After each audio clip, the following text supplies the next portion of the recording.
Hello, this is stream number 245. I am resuming my work from Monday and yesterday on integrating a Twitch account login and linking changes. So I started a bit late today because there are a few bugs left in the login through Twitch, and I just didn't want to leak credentials by accident because I was using my own account. But I can show it to you working now in the test environment, which is pretty cool. So here is the game from the GM's point of view, and the local test environment, which looks a bit different. And let's show you how the login with Twitch works. So here's what you would see when you go to the homepage of the game. And before, you'd have to register an account with a password. I still need to add the Twitch stuff in here. Right now, you still have to create an account, but once you've created it, you can log in with Twitch.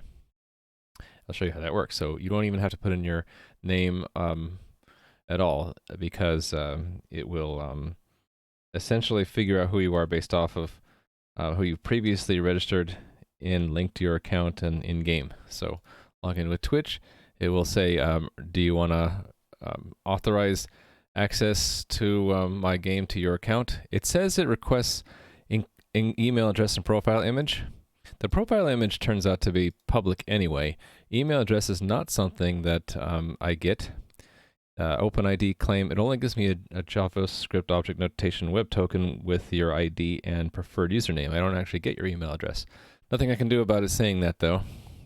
Anyway, you do hit authorize, and it goes back into my game, and we're logged in. And if you did the remember me, you will get a token, so that when you refresh, it doesn't have to go back to Twitch. It's using a local semi-persistent login token with my game. Hey there, A Squared. How are you doing? So yeah, that's working. But one issue right now is that the where is it? The linking stuff is messed up. So it thinks that we're not linked to Twitch anymore, and I need to fix that. That's one of the things I need to do today. Also, the scoring system. I'm basically moving points from your character to your player record. And points only stay in your character record if you happen to have one generated because you score points without having an account in the game. As soon as you create an account in the game and link it, your points get migrated over to your player record. So need to finish that work today. Still in dev environment. Yeah, I haven't pushed it to production yet. I don't want to push it to production until I finish the work today. Oh, thank you for that follow. Finish the work today, and then I also have to do the when you I haven't decided whether to, in the new account, to have a login with Twitch, or if the login with Twitch, if no character or player record exists linked to Twitch, maybe it would prompt you to like create a new account and enter a name. So I have to do one of those two things. What are some important languages? Python, JavaScript. Those are the two that I usually recommend to people learning. Hey there, Nui. How you doing? Yeah, so I have some written words there. Let me do some waves here. I'll say hi to Nui. I'll say hi to Shiners or Shinners. And Meme Clear Bombs. How are you doing? I don't know about Perl, Meme Clear Bombs. I had a mentor who hated Perl. He loved Python, hated Perl. I try to keep an open mind. I used Perl in the past for many years. It's been a long time, though. Only thing you know about is command line. Okay.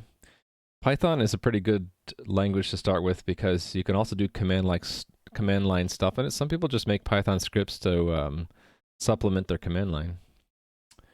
Hate Perl, love Python. Yeah, that's my old mentor. He's actually watched my stream once in a while, so he might be in here fuming at the word Perl. Can you start Python at the age of 15? Of course. I have a son who was he was about 14 or 15 when he started learning Python. He didn't really get into programming too much, but he was able to pick up enough Python to do some like beginning, Hello World type games that you can do with Python with Pygame, like a simple platformer. So yeah, it's a if you don't like to do games, there are other things you can do in Python. You can do there's a lot of math stuff you can do in Python, and there's a lot of machine learning stuff that's now available in Python. So you can pick up, like for example, there is a Python library now to automate Minecraft, so you can control Minecraft through an artificial intelligence. So it's pretty cool. HTML is a language for creating web pages, yeah. If you're more interested in making web stuff, then I would go to JavaScript, like A Squared is saying. Yeah. Something about hackers. What language do they start on? It depends on what they're hacking, I guess. I wouldn't call myself a hacker. I would call myself either a developer or an engineer, so I don't know. I guess it really depends. Gray hat hackers. I would expect that they would start with something like C or Perl, where they have good access to the networking stack. Assembly? I don't know about that. Yeah, usually when you think about hackers, it's not developers per se, but like people looking for vulnerabilities in networks. And so you would want to pick a library or language that makes it very easy to do manipulations with the network. So something like C. Or I think there are custom platforms built out there with that are specific for networking, but I wouldn't know too much about that. Okay, anyway, I'm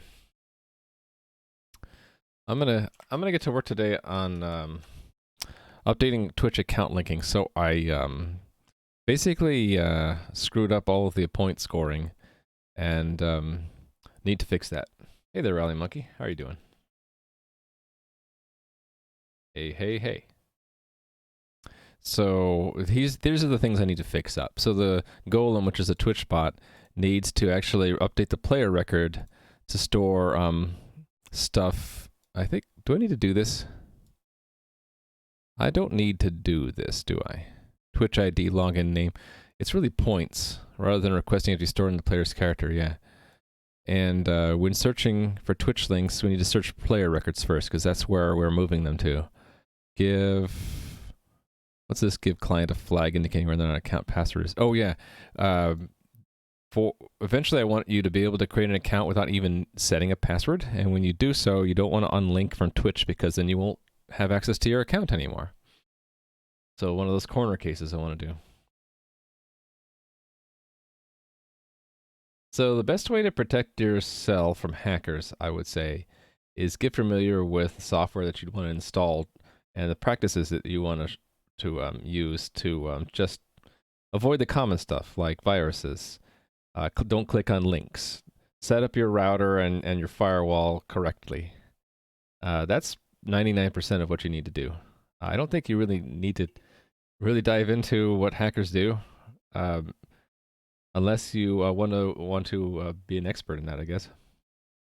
You're out of the loop with WoW Classic. Has that been a big mess? It was difficult at first, but nowhere near the mess that the original launch of World of Warcraft had. And they've improved the login queue times a bit recently. Like, instead of having to wait 3 hours, I've only had to wait like 1 hour. Managed to get your brother's phone IP using command line. So sure, there are, what do they call it? Scripts out there that you can find to do that kind of thing. And IP addresses are not private, so you should know that. If someone says you hacked their or figured out their IP, it's not that hard to do. You just tell them to send something on the network, and then you look at the network, and it'll say, this IP address sent something. You'd be like, okay, that's the IP address. Never click on links or use open Wi-Fi's. Open Wi-Fi is fine as long as you use, always use secure connections. So, transport layer security, HTTPS, then you'll be fine. And have a good firewall set up on your computer when you connect to an open Wi-Fi. So don't let anyone like connect in through Telnet or whatever, right? I mean, I suppose you could have There could be a bug, a security flaw in the OS, like you're running Windows and there's a 0-day exploit in Windows. You happen to be connected to an open Wi-Fi, you get hacked. Sure, it's possible. But it's more likely that you'd get hacked if you just connected to an unsecure site and started clicking on things and entering passwords, right? You want to learn how to do keyloggers? Probably not a good idea, because usually the only purpose for a keylogger is to do something illegal. So I would advise you not to learn that. Yeah, I don't think we want to spread that kind of information.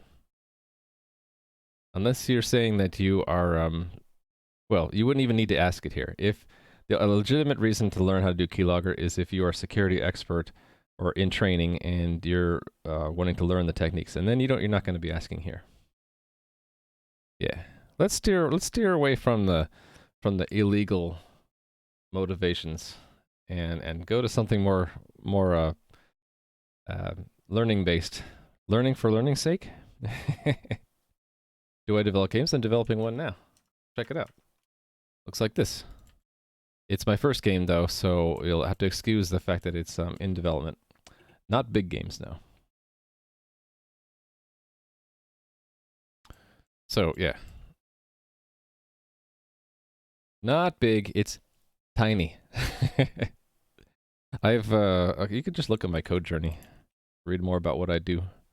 But I'm trying to get into game development, at least to try to finish this very long-standing goal that I've had, which started out when I was learning programming originally and playing games like Ultima that looks like this.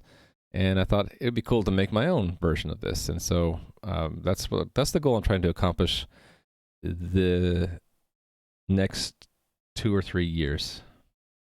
Yeah.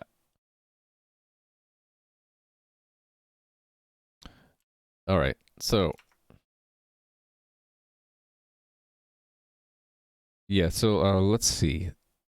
I should actually just start looking at the Golem code. Hey, they're playing with skizzers. How long does it usually take to create a big game like GTA or Assassin's Creed? It's actually not just time. It's a product of time and workers. So if you had one person, it would probably take longer than they could live. But if you had 100 people, maybe you can do it in a year or two. Does that kind of make sense? So if you're going to make something huge, like a AAA game, you'd probably want to get a big team together and with specialists. Have one person dedicated to just doing the 3D modeling, or maybe a small team doing the 3D modeling, and some other people just dedicated to the marketing. So a solo project, like even the one I'm doing, is maybe a little bit too ambitious. It's going to take me years to do it right. If you're doing solo and you're just starting out, I would pick the smallest scope you can. Start with like do tic-tac-toe, or do a single-player RPG maybe. Yeah. Don't follow my example, because I think I probably bit off more than I could chew. Yeah, the asking questions is fine. It's just I'm not going to answer certain things like how to do illegal things, and try to steer you in the right direction. Pick something small to begin with, master it, then pick something larger. If you're wondering about programming languages, just pick one that you like, and if you're learning one and you don't like it, jump to a different one. Once you learn one programming language, the others are easier to pick up, because all programming languages share things in common. It's okay. It was the keylogger stuff. I just want to stay clear of that stuff. That's all. All right. A lot of the stuff I'm doing today involves the Golem component, which is our friendly chat bot who answers commands like ping. And so I am going to be looking at that code here to see what changes I need to make, because now I've moved the Twitch information around in the datas. Hey there, Raz. Yeah, stream elements. I have to keep stream elements around because there are certain things my bot can't do yet. But as soon as my bot can do everything stream elements does for me, I will probably kick stream elements out of the channel. Hey there, Mr. Love Pickle. So yeah, the stuff that Stream Elements does right now that my bot can't do is like the uptime. And I know how to do it. I just, there's like a 150 things I need to do, and I can only do maybe 5 in a day. It's just a question of which 5 do I want to work on today. So here is the code for the bot. So it's about, 1,100 lines of code. And this first thing I wanted to work on involved point scoring, requesting that it be stored in the player record rather than the player's character. So if we look for points, I could probably find it. Okay, the post player change is probably what we're going to need to modify, because this is requesting that we modify the player's character component, not the player's record. A little bit of confusion because the name of the component is player, even though it's really it's the character that the player controls. And we're storing the points there, along with the Twitch login, actually.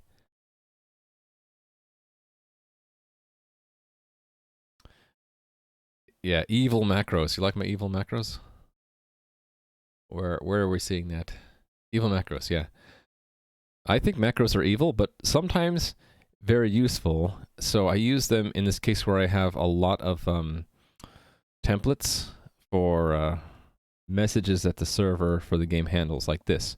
So using a macro, I can have one kind of message per line, and it expands out to being that's register goes to calls to a factory method, and that expands to more things and more things. So this just makes it more readable, with the price that you have to understand what the macro is doing. And sometimes macros can do pretty crazy things, like with gluing symbols together and recursive definitions, like one macro expands into another macro. So that's why, tongue-in-cheek, I call them evil. Hey there, Romania. How are you doing? I'm doing pretty well. Used to program in Ruby all the macros.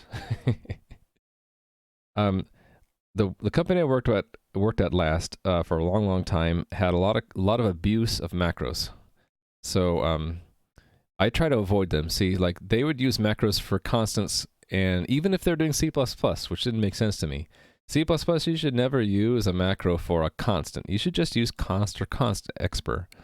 But they would use macros for everything, to the point where you would have these switches to build different variations of the software, and there were like millions of combinations, and like only 12 were valid.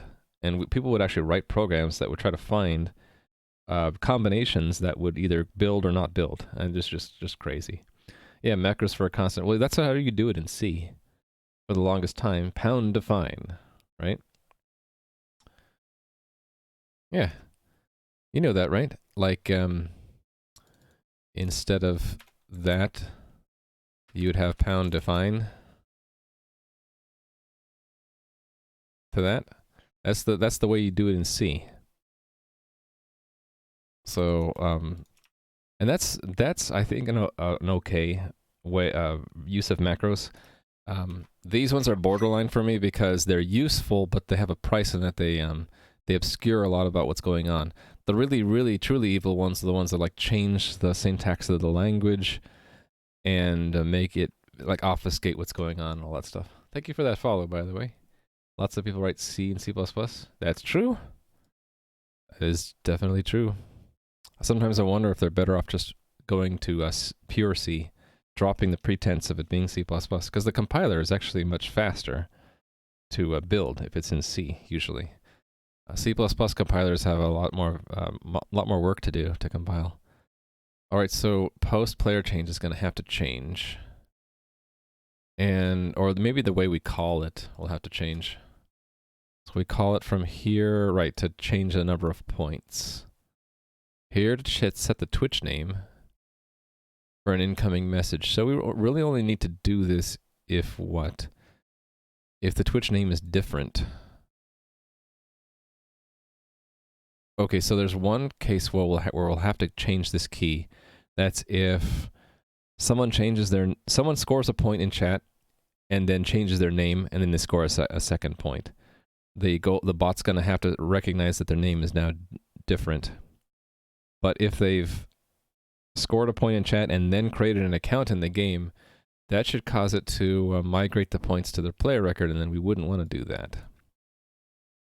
So I guess what this should probably do is see if there's a player with the matching name. And then do what? Update the player record with the new Twitch name? I suppose. Yeah. Okay, so I'm just trying to think of what test cases I'll have. This is clearly at least 2 tests right here, right? The points could be stored in the player record or not. This is also 2 test cases, right? This only happens if their name changes.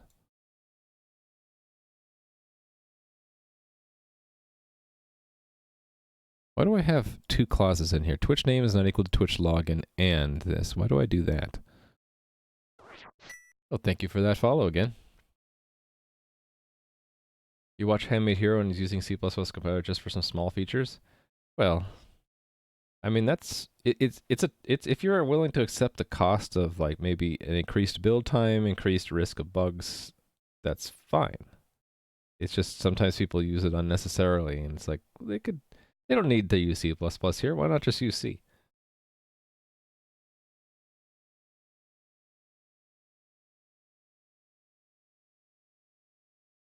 All right, let me think about this. I be thinking. I think that my problem here is the code is not easy to read because name and login are maybe there's a blurred line between what they mean. I've been trying to make login the all lowercase form of someone's name, and the name is the display name. So those are distinct in Twitch. So this, if that's true, then if display name is empty, then set the display name to whatever we have stored in the character. Otherwise, if the display name is not the same as the login, and there's a change in the name, then record it. Why have this? Why do I have that at all? Maybe that's a bug. What does login matter? Why do I have that? I don't know why I have that. I thought it was login, Skizzers. Let me look. I had that in auth, right? Or display name. Yeah, it's login in the API. I'm pretty sure. If you look at actually, let's just look at the docs. Where should I use it here? Now, where was that link again? I guess this will do. Take that and then paste it up here.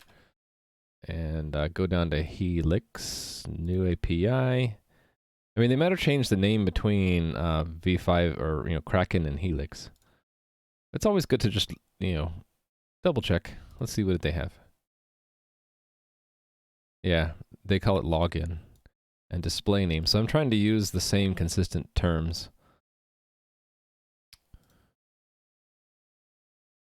I just don't know why, where was it? Going back. Why did I have that line there? I don't know. What happens if I remove it? Will it break some of my tests? Change name to display name then? Yeah. Probably a good idea. Give you a point for the idea. I give points for good ideas if you have them. I'm just curious now, will that break any of my Golem unit tests? I think it might be an IRC thing, yeah. So where would I see that? Probably in my Twitch API thing, right? Near the pass, right? Oh, in IRC it's called nickname.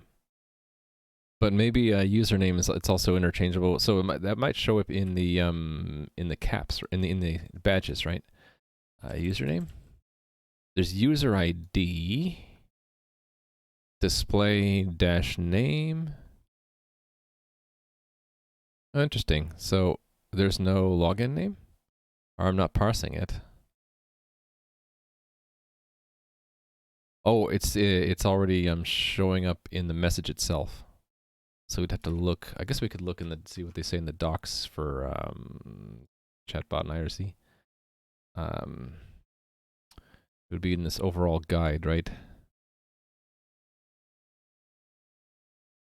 Where they talk about yeah, I mean they say user, right? Where it's really when they say user here, it's you were supposed to match it up with what they say is login for the Helix API. So yeah, I think you're right. They call it user in the IRC. Yeah, user all over the place. Yeah, they say username, login name. So they're a little inconsistent themselves, right? So you're right. Skizzers is right.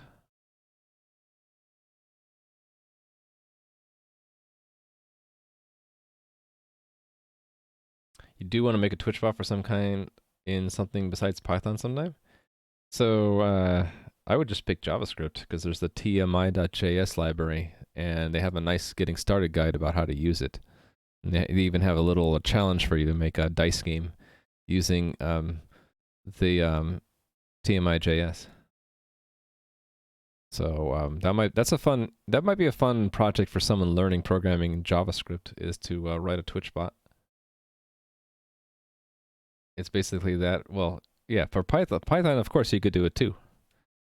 But if you're looking for another language, yeah, that's another thing. A squared. You're right. You can just open up the socket and just have it listen in on chat, and you'd learn a lot about how it's working. All right. Anyway, let's go back. Backpack. By the way, that little code there that you saw with the password,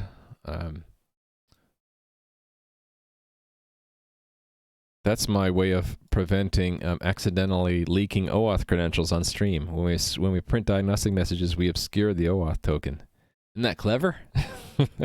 No, not really that clever. But you should always do something like that when you're streaming. When you're printing stuff on the output, and it could be secret stuff, you should make sure you never print it. Or maybe have a streaming mode which does this, right? He's looking at something in C++ a couple years ago, but that's when you knew nothing about it, anything? Okay. Yeah, C and C++ being older languages, they're not so amenable to learning socket stuff, but you could. Yeah. Let's go back. Yeah, I was gonna run these tests to see. So I think that clause is completely unnecessary because none of my tests actually broke. Either that or I don't have a unit test for it, which could be possible.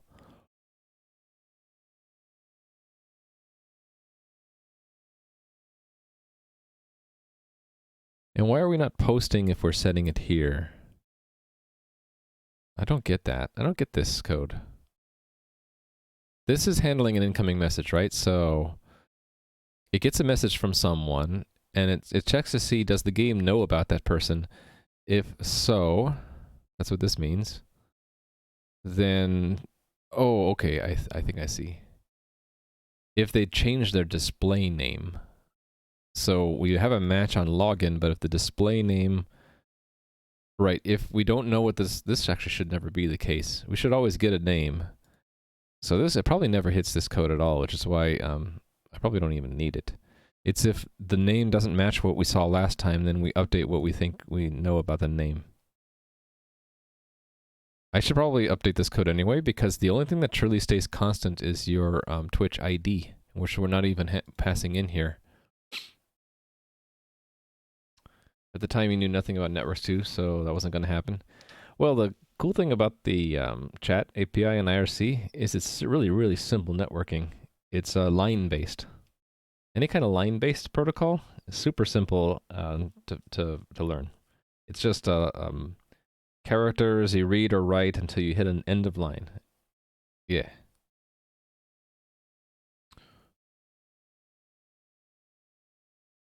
So yeah, I didn't need that other line. I don't know. Sometimes I just don't know why past Raimu does certain things.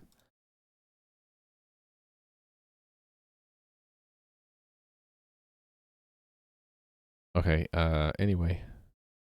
What was the point of this? I was going to, oh, I was just searching up for post player change and trying to figure out what I was doing there. So the only time we change something about our records is when a name changes or when the number of points changes. Right here. That's in handling the points command, right? Yeah. Okay. Also, so how we fetch the points in the first place. I think this key player points is the key, so to speak. It's only going to be in that component if the user or the viewer doesn't have a linked account, right? The moment they link their account, they'll show up in the player record. So we should probably search there first, or have a function that does this.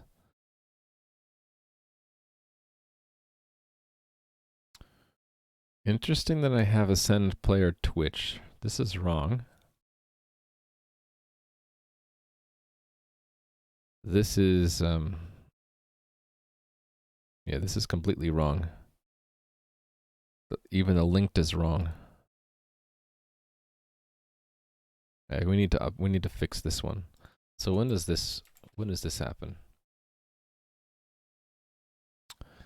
This is what, if their profile changes? Twitch fields change? What's this?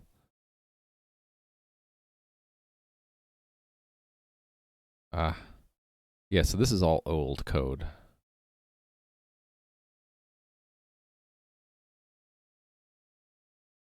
Let's go back to this. Player points, player Twitch login, or player Twitch link. Okay. We'll just update the tests that are affected. So executor tests, here we go. Wow, there's a bunch of them. What are all these? Expand, please. Give character missing attributes on login. Yeah, I think we're just gonna go through and change all the tests first. And we're gonna break a bunch of tests and then just fix them. So we're not going to have points in the character anymore. I'll keep that one where it is because I don't have a player record field for Twitch mod. And I actually don't even know if I need it. I'll leave it alone. We're just removing points right now, right? And this is giving them the missing attributes, yeah. And this is what? Fixed character inventory 0 is on login. Sure. And then there. And this is missing inventory, okay. These actually are unrelated to the points at all. It's just that it was expected to have something.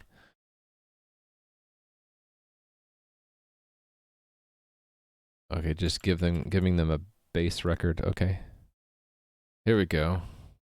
Login with Twitch success, no Twitch ID set yet. We expect...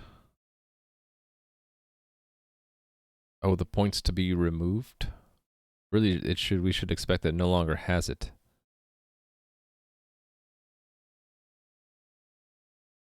Or do I? Maybe I leave it there with 0? No, I should just get rid of it. If they're linked, right? So it should just be like this one.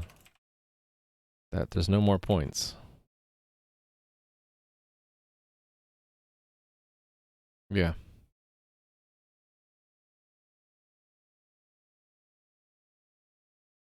Yep, exactly.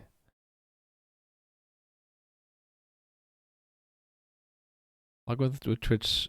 All right, so this is where the test account scored 700 points before they created an account, and then they create an account and link them by logging in with Twitch.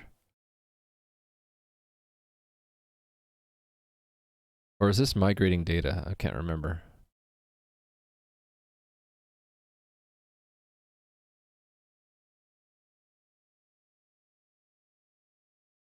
I don't remember. What is this? It expects to add the points together when they log in. I think this is migrating data. Doing data migration. Yeah, okay, so this is, we can do that because that's data migration. Is entity ID 0? Oh, hey there, Adrian Hall. Ah, it's a raid. Defend. How are you doing? How was your stream? I'm working on fixing up the sort of the database in my game. So I added this login through Twitch feature. Do I still have that in a window here, or did I close it? I think I have it here. So there's this feature now where you can log in through Twitch, and but there's some things now that are broken because of that, because I moved information about how your in-game account is linked to Twitch. I moved it from the character itself to the player's profile. Stuff like this, it says it doesn't think we're linked anymore, and we can't see our point total.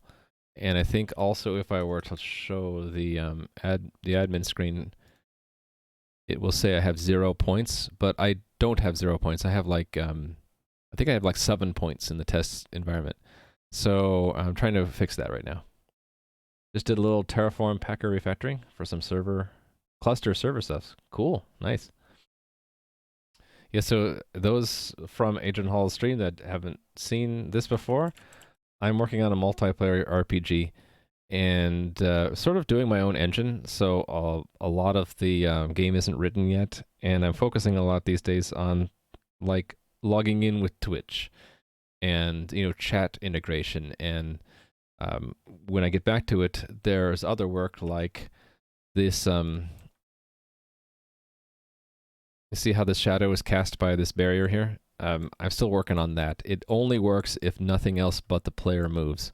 If there's something else that moves and blocks you, the shadow doesn't get updated. So still working on stuff like that.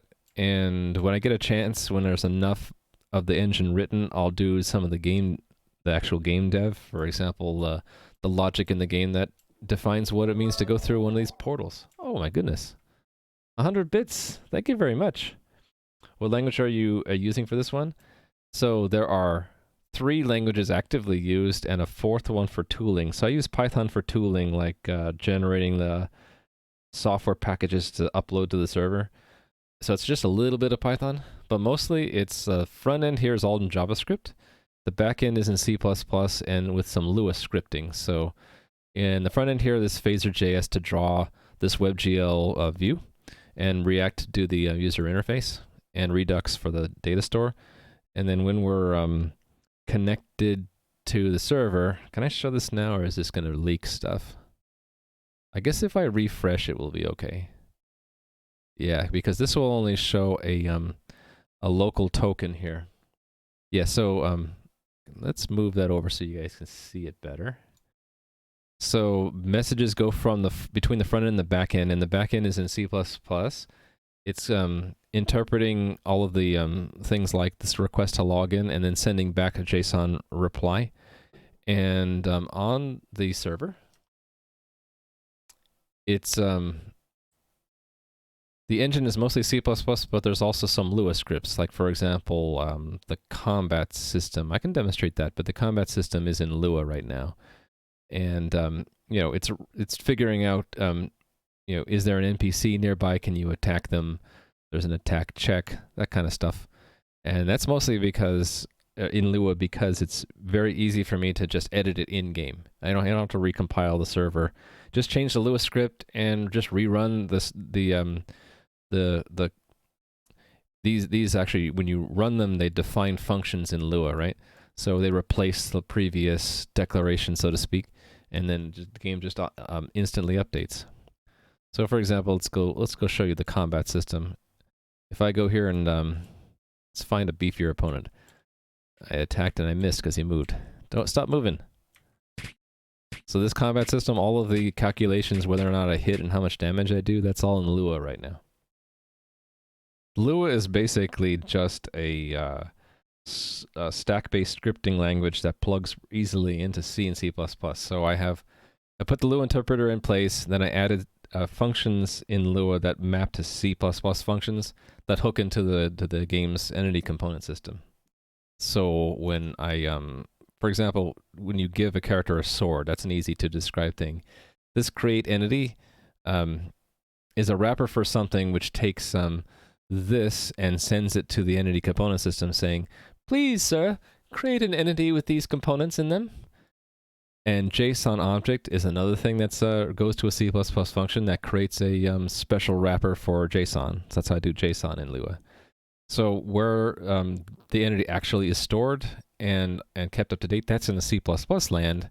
But from Lua, we can access the ability. We can have the ability to request things to be added, and we can also fetch the current state of the entity component system. Polyglot, yeah. So I try to use C++ because I like it, but for places where clearly there's a better language, like being able to hot swap code on the fly, so I'd pick something like Lua or Python, something that has a runtime that allows you to replace the code very easily. I clearly want to use that at least to start with. You could do hot swapping in C++. It's just more work, right? You have to use dynamic loadable modules and that kind of thing. You can do it, but it's just more work, so I'd rather just do something easy. And like for tooling, I just like Python for scripts, like to supplement the command line. So a lot of the time, language choice by a developer is based on personal preference and what you have available, the other libraries and tools you already know. So if someone says they could do the whole thing in Rust, I'm like, sure. If you're really good at Rust, you could probably do that. Hey there, Winpurry. How are you doing? I don't recognize your name. Feel in 2019 you have to pick whatever language is easier to fix the problem. So yeah, the thing is it's subjective, right? Easier, very subjective. It could be easier for you, but harder for someone else based on what you know and what you have available. There's also other costs, right? The maintenance cost, the readability, the longevity of the language and the tool libraries, how well supported it is in your organization. A lot of factors to consider. So whenever someone has to port something, it's because they either accepted that cost that they would have to port it, or they didn't choose the original language tools or libraries wisely, and then now they have to change to something else. And I'm as guilty of that as anyone. All right, how does this work again? We have a command to create a player. Then we create the player's character, store some Twitch info there and some points. Then we give some points directly to the player. Then the player logs in. Oh, it's this login, that's the key. When these match, the system says these two must be linked and links them, right? Yeah. And then that adds the points together. Okay, so we're keeping that test as is. So let me continue looking. Login with, I think this is the same thing, right? Same code, yeah. Login correct hash, not logged in already. And again, I think it's adding points together. Yeah. Okay, so we're good with there. Executor is fine. So on to the subscription system. What's this one? Twitch change announced.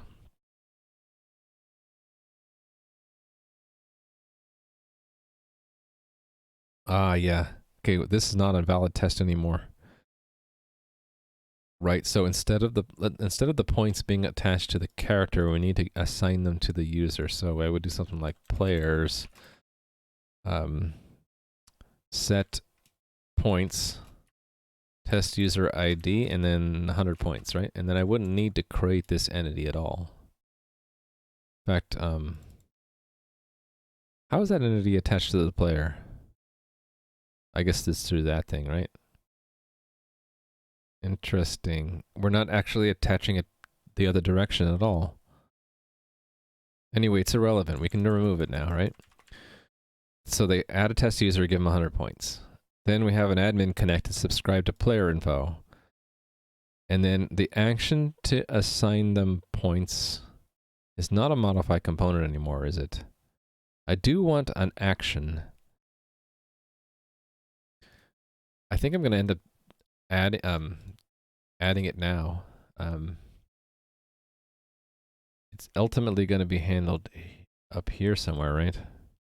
Is this the right place? Yeah, I mean, I don't have a table yet. I should have a table. It's right now it's an if-else chain, which looks horrible. So there's destroy entity.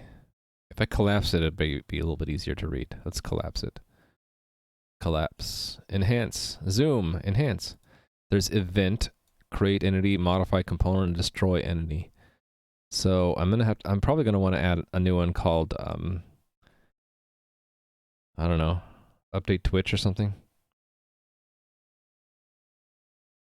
Actually, I can spell them out. There could be add points, remove points, or add points, subtract points, set points. Is that all I need to do? Oh, the golem wanted to change the display name, right? If it looks like it changed in chat, so there would be like update Twitch display name or something like that, right? But this one in particular, let's say, what are we doing here? I guess we're setting points, right? Set points. And then we don't need that. Let's actually just invent a new key, I guess.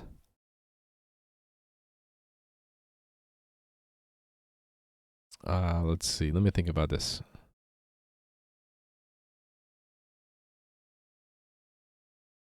Key player, I guess, or key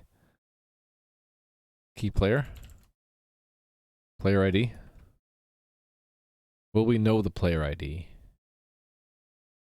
It should be stored in the character. Yeah, so we would know the player ID, right? How come I can't remember this? Okay, let's just assume we do know. Test user ID is the ID. And yeah, we would just say that they have 125 points. So we're basically simulating something that's happening in the entity component system. That something asked to assign 125 points to the test user.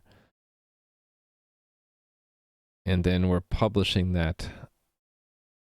And then we have to simulate it here. So the simulation of that would be players set points.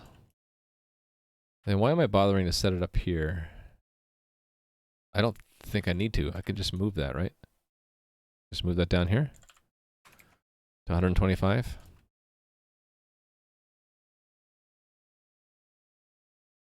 Yeah, I don't think it matters what it was before, so we don't need this anymore. Publish that command. So basically pretend that we published that command, so that should trigger a subscription, the delivery of a, what do you call it? A publishing of an update that the number of points attached to the name. So yeah, player update Alex now has 125 points. That's right. So make sure that compiles. Do we do these one at a time? Kind of feel like I should, otherwise I'll get overwhelmed. So let's do this. This will fail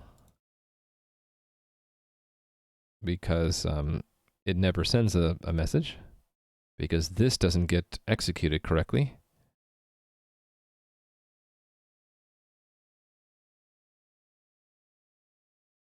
Actually, it doesn't really matter that we do that. Does it? Actually, no, it does. We're going to look at that and see that and say, well, we need to take the number of points and tell all subscribers. Yeah, that's exactly right. So in the subs system, we need to update that. Subs. So it'll be on... Oh, maybe not subs. Is it ECS instead? Yeah, here. All right, because I was going to add one right here, right? A new action called set points. Right, it used to be modify components, so we should find the code in here somewhere. Yeah, it's this stuff, right? Yep. And then that ends up triggering this right here. Yeah, this exact thing. For all clients. Oh yeah, we're telling the player themselves their point change, and we also have to, right, announce, yeah, exactly this thing. Okay. That's what I want down here.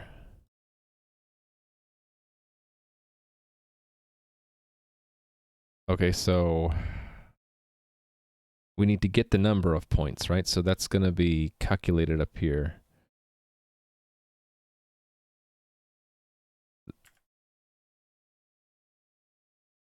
This one. Yes. So instead of it being in the... Well, I guess we could get it from the message. Yeah, we can get it from the message.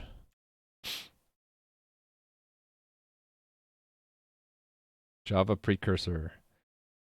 C++ and Java look remarkably similar, so it's easy to confuse them at first sight. Hey there, Zetopop. Okay, so it's not going to be delta. Can I cheat and look at this? No. Where do we fetch it? Action. Right, okay.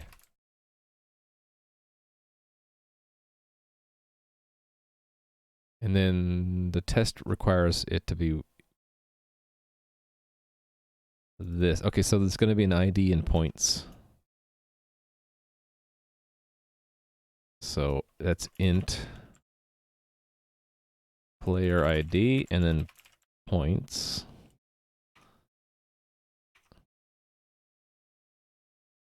And then we don't need that. We don't need that. We're announcing. So profile changes looks a little weird, right? Right, so it needs to be a JavaScript object with that in it. JSON object with that in it and say points, right?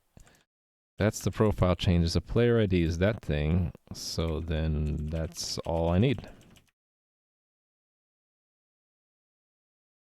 And why didn't it like that? It just took a little bit of time for IntelliSense to catch up. Wasn't that the scope? So it's going to attract C++ developers over easier. Oh, you mean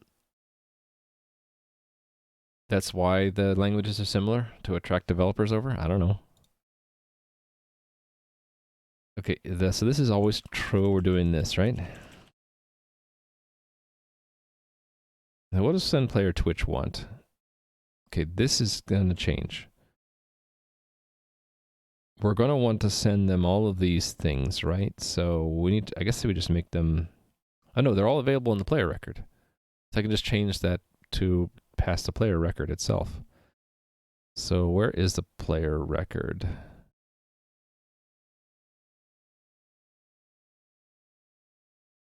Do I get the player record here?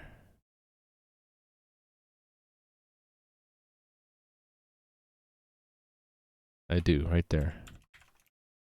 That's exactly what I do. In fact, I need to have this check as well, don't I? Yep. So we need to do that. After we get the player ID, I need to get the player record, and if the record no longer exists, then we skip everything. Announce the new number of points, and we're just going to pass player there. And we'll need to update send player Twitch to work correctly.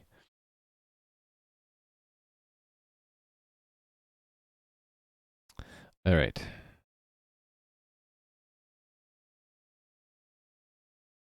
So I guess we're dropping all this stuff, right? Thank you for the follow. Dropping all that. We're going to change this to take a player record. Which means I should probably include that, right? Player record. It would be a nice thing to do. And the points are coming directly from the player record. Player.points. I guess instead of does it have it, it's if player.twitch login empty is not true. Right? Then we do that. And then the same thing for the link. Where are we going to put the link? Maybe we put the link, keep the link where it is. So then to get the player component for the player, it would be const.auto player component equals we're in the ECS, so we can just go straight to the components. Can't I?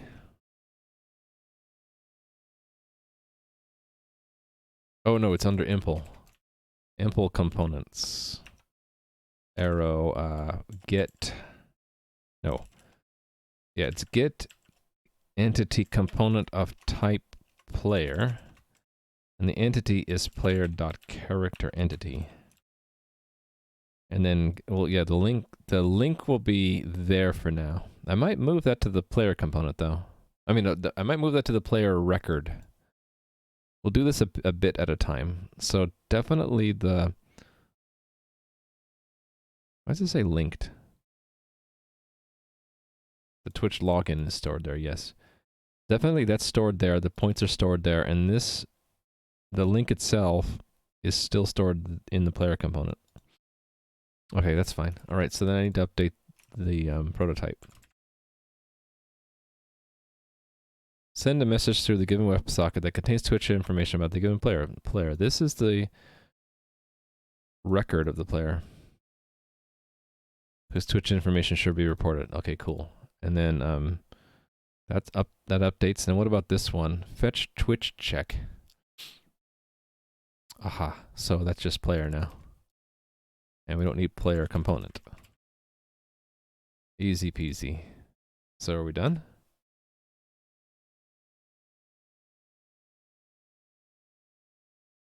Oh, we got 2 people from Romania? My wife went to Romania like 20-something years ago. I think what she enjoyed the most was the apple brandy. Or the, what was it? Some kind of fruit brandy that they had there. I don't know if it was still during communism, but she enjoyed the fact that at breakfast they all got a shot of something. Like, I think it was apple or pear brandy or something like that. It's like alcohol for breakfast. Whoa. All right. It could have been plum. Yeah. It was a long time ago and it wasn't me. So I have to remember what she said 20 years ago. Okay, that's done. Depends on what part of Romania. Yeah, and I don't even remember. That's what's stuck in my mind is that you everyone in the family got a shot with their breakfast. The whole purpose of this was this points thing, right?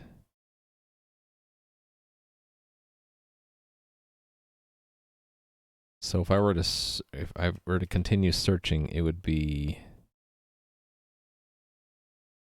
let me find it again. It was like key points, right? Everything that had to do with the points. Let's just find it. Points. Hit points. It was player points, right? Everything, everywhere that is, I potentially need to change.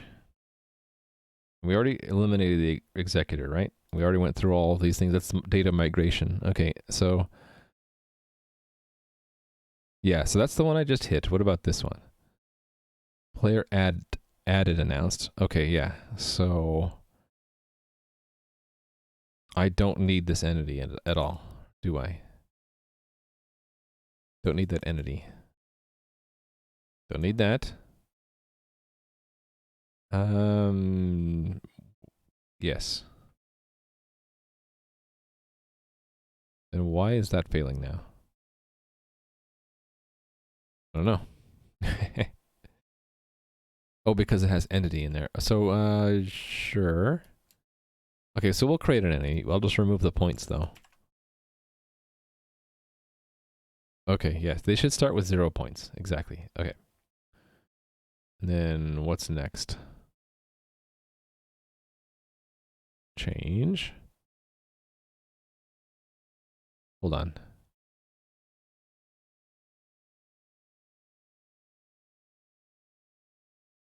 Yes.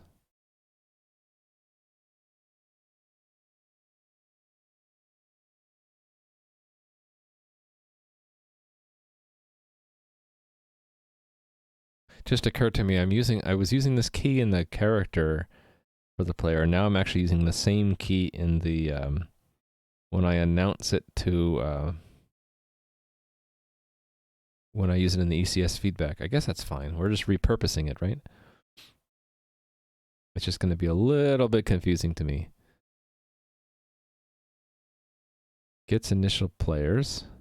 Right, so we're going to move the points here. So players set points. Test user ID, 125 points. No points there. This is test user ID 2 has 77 points. So subscribe to players, we should get the points correctly. All right.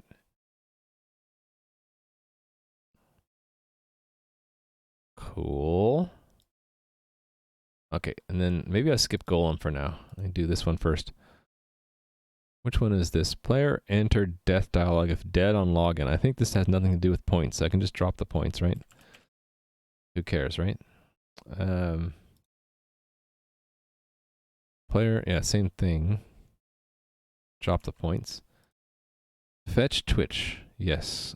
So this is if a player asks for their Twitch info. So players set points, test user ID, 125 points. Get rid of the points from there, and the rest of the code should still work, right? I know several game devs on Twitch who know Unity. I would suggest Mike in principle. He knows a lot about Unity, but there's also Spherus. So these people are doing Unity all the time, on stream and off stream. So Spherus and who else? Who else that I know knows a lot about Unity? I can't think right now. Maybe the 2 is good enough. I only did the first set of tutorials on Unity and I stopped. I know C#, but yeah, not much more about Unity. Anybody else in chat know about Unity? Yeah, whether the update order is constant, I don't know. Well, there you go. The code that you're looking at could have random input lag of at least 1 frame depending on what Unity decides. Yeah, I wish so too, Meme Clear Bombs, because I could put that on my resume, that I know Unity. So that part of the test doesn't need to change, right? Okay, unlink set feed.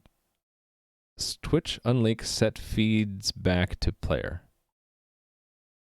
So why do I have points there? Just goes to 0, right?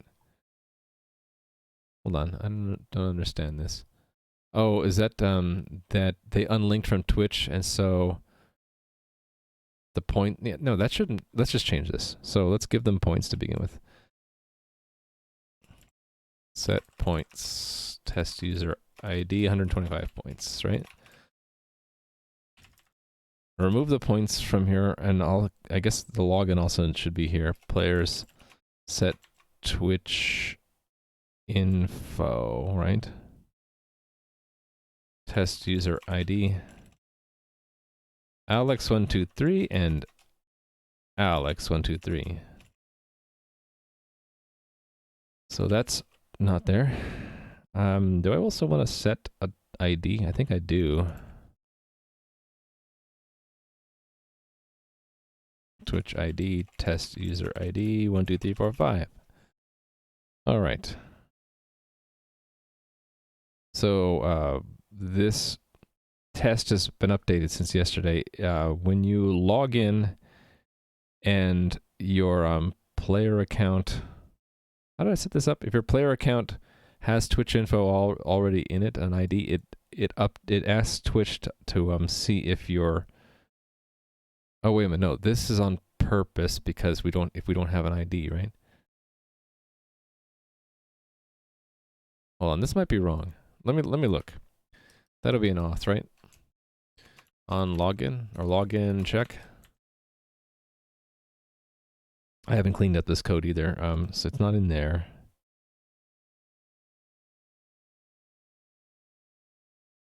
Oh, it's if it's there. This is the data migration to get your Twitch ID.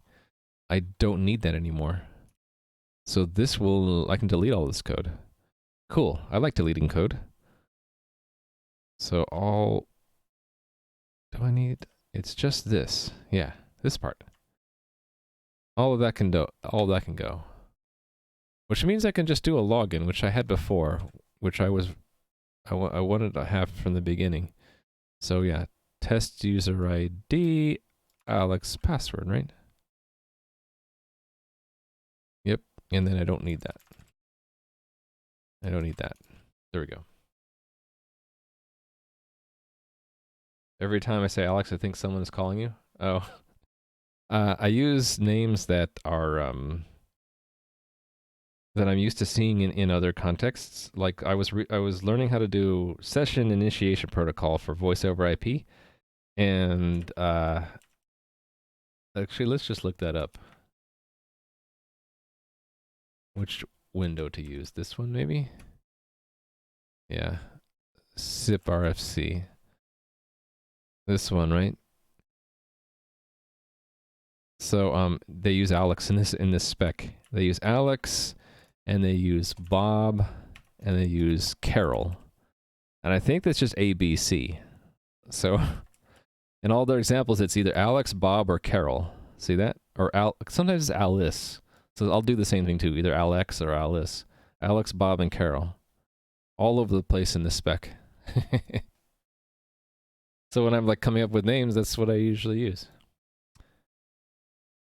It also reminds me of a funny song that was playing in either Hungary or Romania. When my wife, again, 20 years ago, at a nightclub, they were singing a song, and none of it was in English. No, it was all in English, but they didn't know the words at all until they got to the chorus, which was Alice, Alice, who the F is Alice? And yeah, I don't know why I flipped between Alice and Alex, but maybe because the spec did too? I don't know. Anyway, it's just a name. Modify the player. Oh, yeah, we're making sure that gets removed, right? The login should be, well, do we care? This is unlink. That's what unlink does. Or that's what it used to do. I think now the change would be, it would be an ECS action? No, it would be, do I even have an action for this? I don't. Maybe I need to make one. Should I just invent it now? A command to strip the Twitch information from a player. So it wouldn't drop their points, but it would drop their Twitch ID and login and display name, right?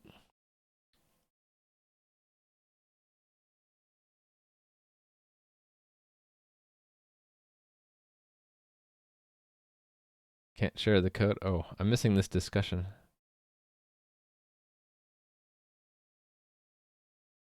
Oh, what you're asking about for Unity? I see. Yeah. Hey, don't get in trouble. Like, don't be breaking no terms of service, okay? Do I want to what do I want to command? Blah blah blah blah. Do I need a command, and if so, what do I call it? I have to change profile. Do I just want that? To reuse the change profile? Maybe. Maybe link and unlink would do a change profile. Should you keep it out of Twitch chat? You should. If it violates terms of service somewhere, probably you should not talk about it. But would it violate terms of service of Discord? If it doesn't violate TOS, if it's just off topic, that's fine. It's not distracting me too much. It's just I might miss a message. If it is, always just tag me if you want to make sure that I see it. But yeah, you're welcome to use the Discord also. It's whatever you guys want to do. Yeah, the only thing I would say not to do is if it violates a TOS somewhere. And then probably Discord wouldn't work either, right? Okay. Change profile.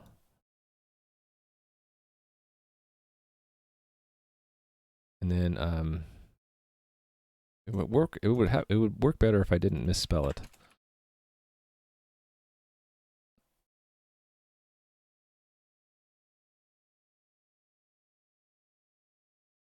Actually, this command is meant to be if you manually change. So this won't work. This won't work at all.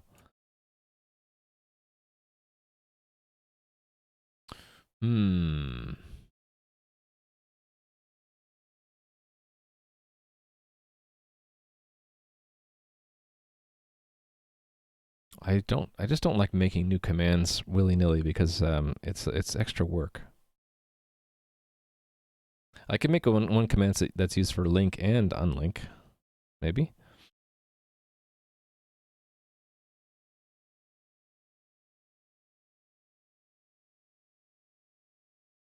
Yeah, and then the yeah, it could be pretty simple. So set Twitch info, I guess. Sure, set Twitch info. We're just inventing a new command right now. And it would have a player ID, test user ID, and Twitch login. Well, we'll leave it at blank. So remove that, publish it, and then the publishing would do a players set Twitch info, a player ID, and then empty string for both. And then players set Twitch ID, player ID 0. That's what I envision unlink would do. Right, so they go to 0 points and no link, right? Yeah. Actually, no, they wouldn't go to 0 points. What am I thinking? They're going to keep their points. 125 points. Yeah, why did I have it going to 0 before?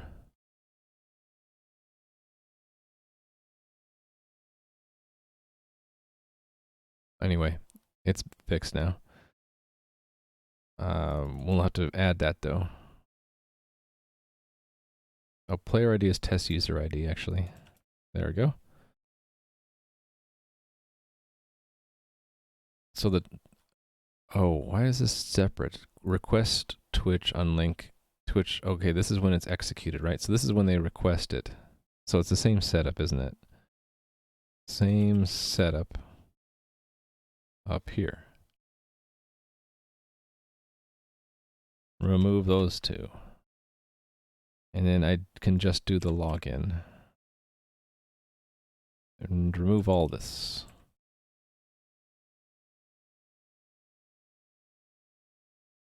Combine that and that. Actually, which one's first? That's first. Okay. And then that. Request an unlink. It should, yeah, make a set Twitch info.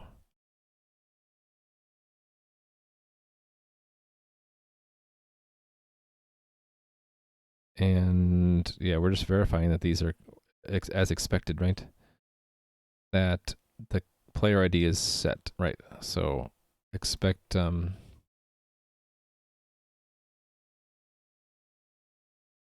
let's just rename these things here.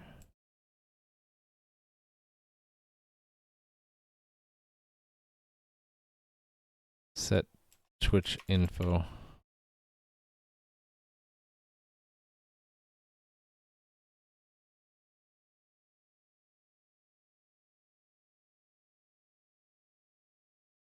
Oh, I forgot that part.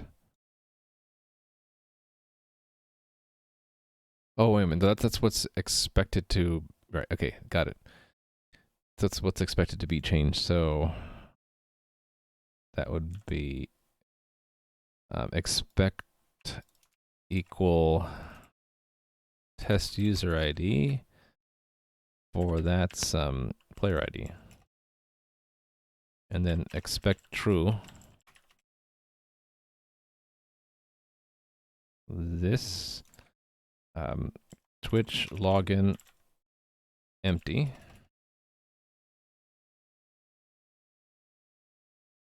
And name to be empty. There we go. Let's go ahead and add this thing. So it would start in the commands test.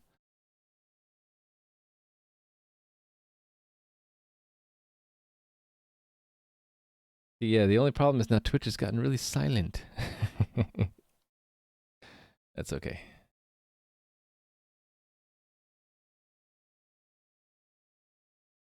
All right. Boo. I just get a little nervous when Twitch chat is too silent. It's like I need to find a new way to keep chat going. Set Twitch info. Hi, A-Squared. How are you doing?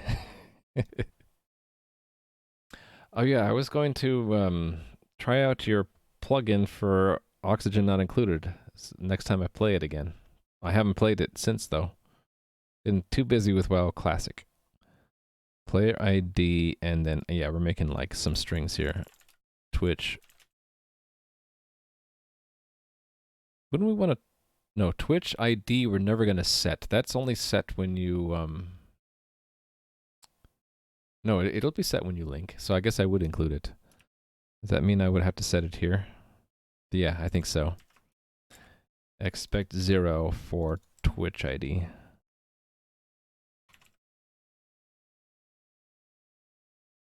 Having the game kick your butt? I thought you said it wasn't stressful anymore.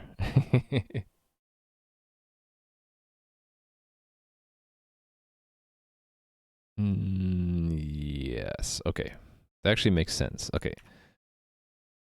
Oh, the game's code. Ah, so the game doesn't kick your butt, but the code does. Squared.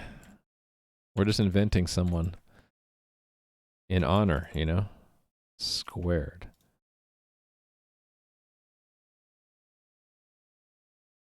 Whoops. Yeah. That and that.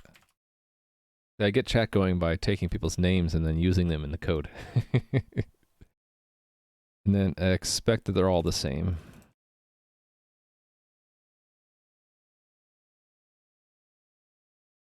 So yeah, this command...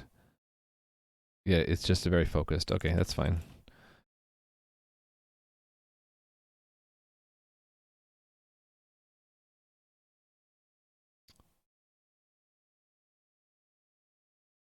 And it doesn't require any kind of executor feedback either. Or yeah, any feedback at all, actually.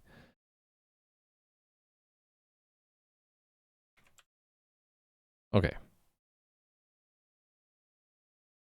Next would be the header file. I can take any one of these. Let's take... What's the one I added most recently? I don't remember. Maybe submit OTP. Set Twitch info.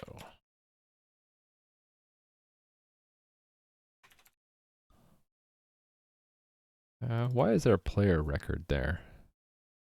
That should never have been there. This represents a server command, I don't know, oh, because it's new. Server command which is used to update a player's Twitch information. The player's identifier, this is the Twitch ID to set for the player. Oh, I forgot that back here, didn't I? Totally forgot about it. Yep, command Twitch ID is 12345. I wonder if that really is someone's Twitch ID. Wouldn't that be funny if there was a let me ask Twitch, their postman. I'm curious now. I'm hoping there is no such user. get user by ID. Put the ID in, send. Oh, okay, there is someone by that number. How about, let me find one that's not in use.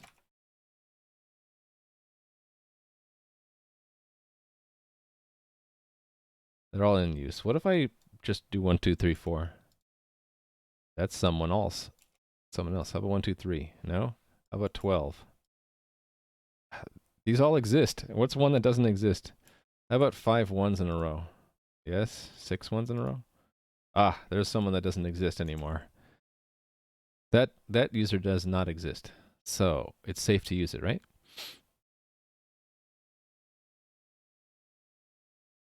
Yeah, so yeah, there are numbers that just don't exist. Like, there is no such Twitch user with that number anymore.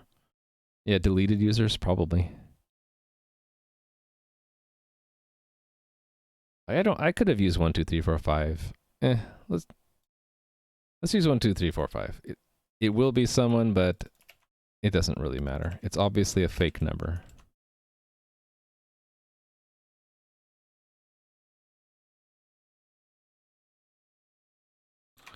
1, 2, 3, 4, 5.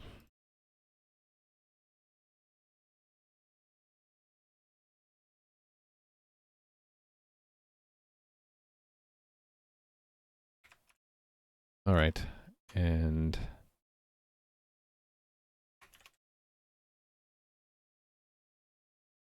replace all of these here. So I actually don't need standard int or JSON value, do I?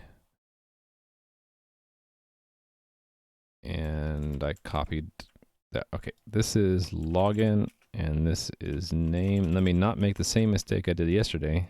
Let's remove the equals. Standard string. Okay, this is the Twitch username, login of the player, Twitch display name of the player. Okay, and then that needs to be included. Let's find where it is. otp.hpp. Okay, here's one place.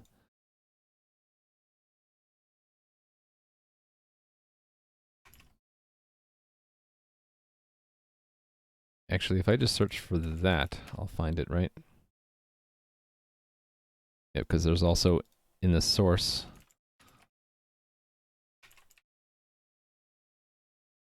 There is no UID 0, but there was a UID 1, and I think it's someone who developed Justin TV. Like one of the original developers. It's like user IDs 1 and 2 are like following each other and haven't streamed in years. Wouldn't that be cool to be like user ID number 1? You could say, I am Twitch user number 1. I'm the number 1 Twitch user. Literally. Okay. Yeah, so here we need it.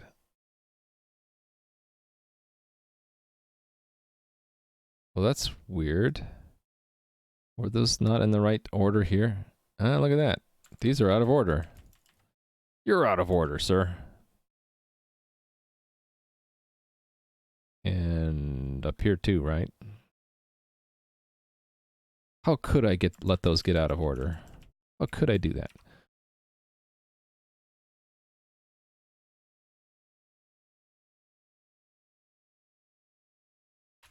Twitch info. Okay. Am I user ID 5? I thought I was number 1. I gotta look off screen though. Which user am I? I am number 1. My entity ID is 523, so it's oh, that's the local host. Hold on. I got to look in the actual game.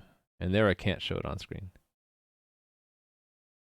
Yeah, I am user ID 1 there too. And the entity number is 1983. I guess I could say I have a 4-digit entity ID, which is sort of nice. Yeah, I'm number 1 in my own game. Who's number 2? I think Nui might be number 2. No, Rally Monkey's number 2. Then Voight Comp Phil, then Adrive, then Nui. Nui's number 5.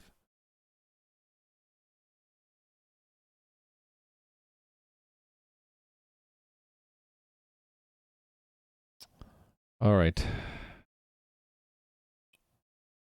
Yeah, but maybe I hacked it. I could do that, right? I can switch the IDs and them around. You're 326. Might be.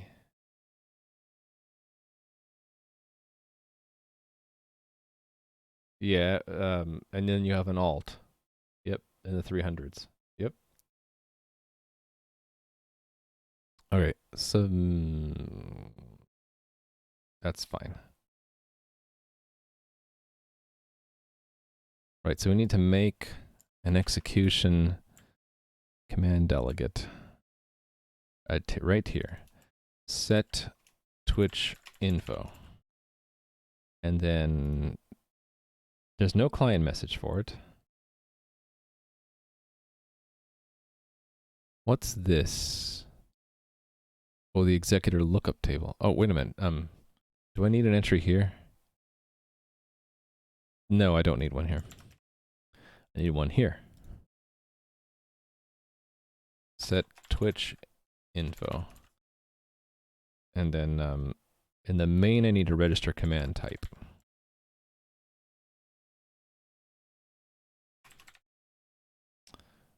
And then okay. I think I got them all.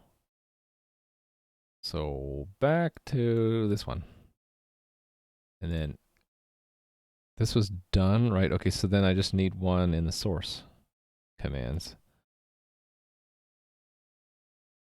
Set Twitch info. There's no base 32 needed. Right, so this has Twitch ID and then Twitch login is a string. And then Twitch name. Okay.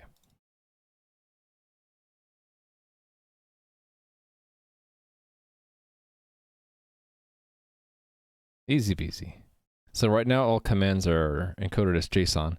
If I switch this to binary, I gotta go through all of these and change it to a binary encoding.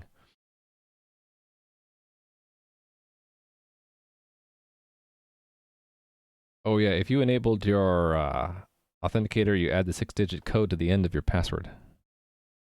Yep. And if it gives you a problem, it doesn't work, let me know. 326.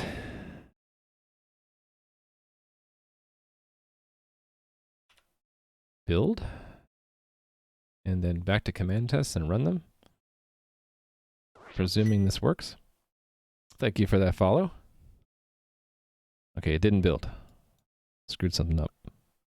What didn't build?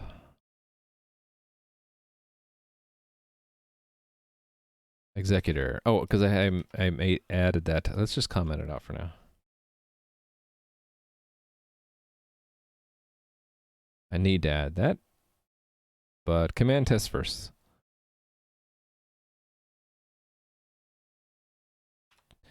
I figured out why sometimes that link happens.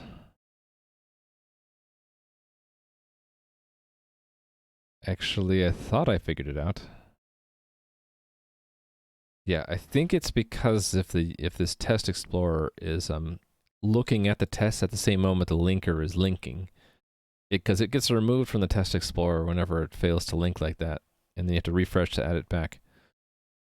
Command test, run them. Yay. Okay. So putting this back in, we'll actually let's make a test for it first.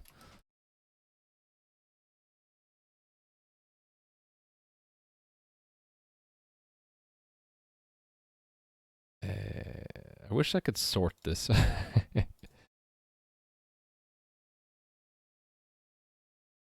Wow. I should probably break the executor up, because we're almost at 6,000 lines of code in the test framework. Set Twitch info.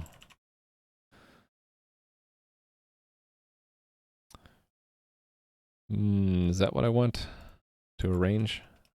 Sure. Player record Alex. This doesn't matter. We just need to add them, immobilize, and then the act will be to make a command and publish it. And this is a set Twitch info.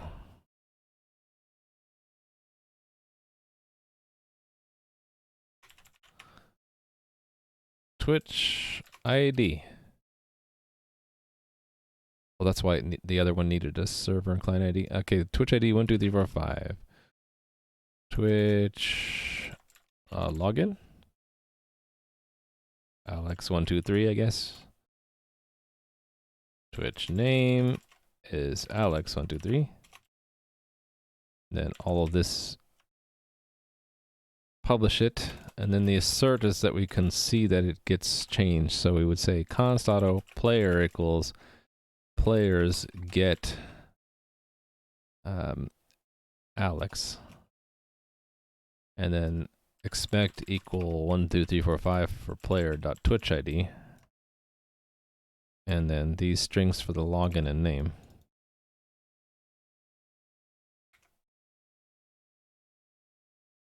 There we go.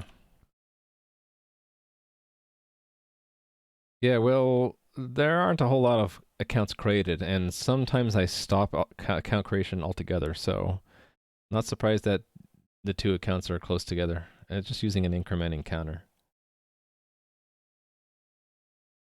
All right, so this will fail until I uncomment that, and then we got to make that.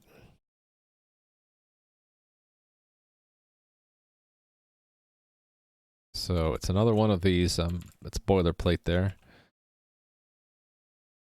Okay. Right, so we recover the command.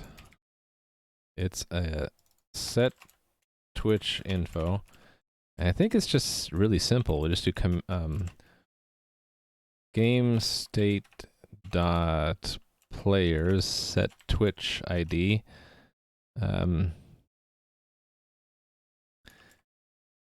Command player ID, command Twitch ID. Game state dot players set Twitch info.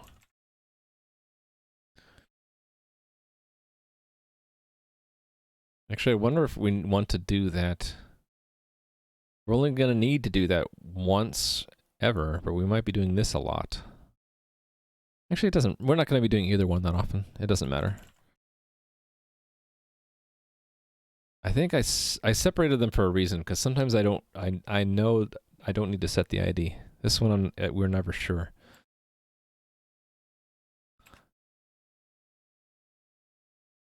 All right, too long.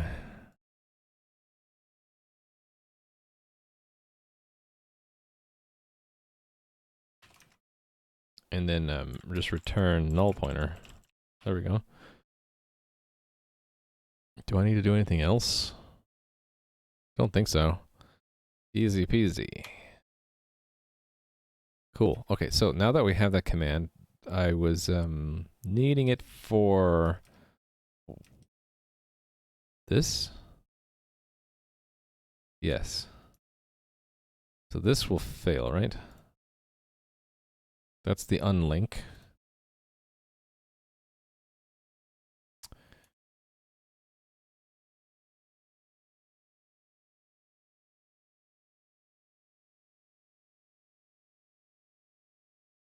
So Twitch, request Twitch unlink make command, right? Yeah, here we go. So it's going to make, let's just call it command.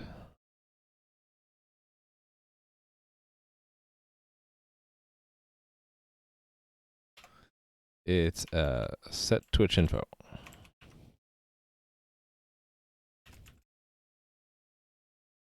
Player ID command Twitch ID is 0. Actually, that's all. That's it, right? It's defaulted, so I don't need to do anything. That's the unlink.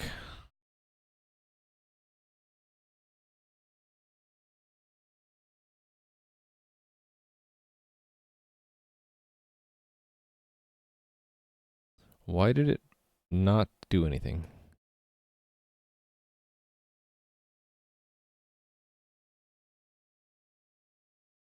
Is it not passing the check? Ah, yeah, that's wrong. Okay. The check should be that the ID is not 0.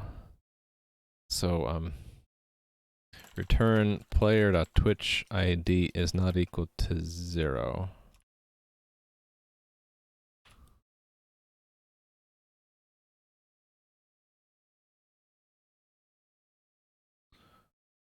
Run. Cool. Oh, I just thought of something. The feedback will be wrong. Yeah, so this is gonna fail. Yep, okay. Because I was going to, but then I didn't. Make one of these, set, yeah, an executed callback. We need that, actually. So, actually, it's right next to this one.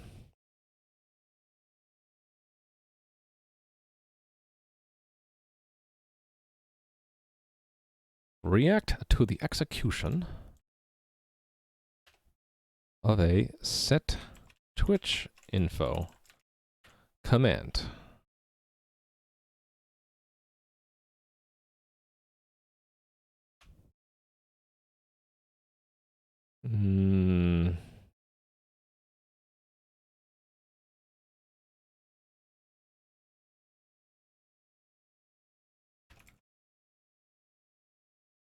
Set Twitch info. I think what we're just going to do is see if any player is connected with the matching ID, then we tell them that their Twitch info changed, right? Where would I find that stuff? Actually, would it even be in here? Does it belong in auth at all? I don't think it belongs in auth. Let's move it. I think that should belong in profile or something. Or ECS. I don't know.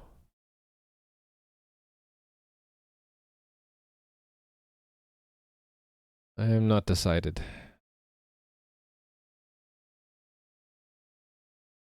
Let's put it in profile.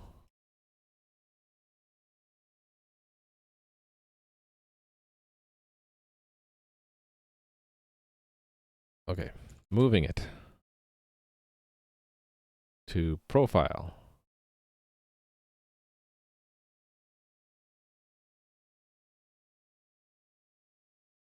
I guess we're moving into the end.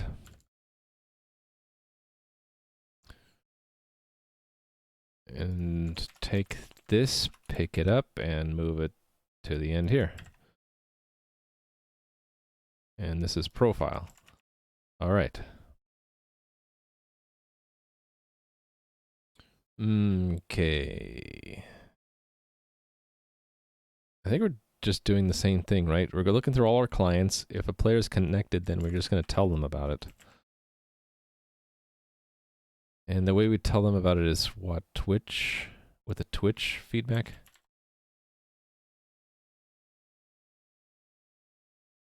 As a string? Send player Twitch, that's what it is. Where do we call that? We call it, what is this one? This huge one. Oh, right. This was if their points were set through the ECS feedback. And what about this one? If they actually asked for it. Okay, so if they can ask for it manually, and then we also just return it to them unprompted if, in this case. So it would be WebSockets client.first, and player, we need to find their player info. So I guess we should do that first. Const auto player equals it's players get command player ID, and then we should do a check, right? If player.id is 0, meaning that their record doesn't exist anymore, just return. And I think that needs to be dereferenced, and we're good, right? Oh no, this is declared in where? ECS, so I gotta do impl ECS dot, dot? Yeah. And what, this is star in front? There we go. Done. Hold on a second.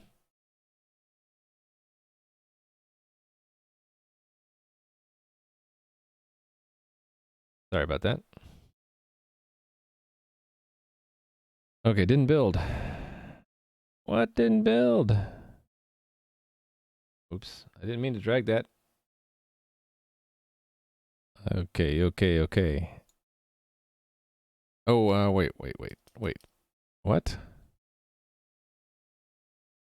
Still doesn't like that? I thought I declared that. Set Twitch info executed. Set, is that spelled the same? Oh, okay, what's wrong with this? Oh, because this is auth. There we go. That's gotta match.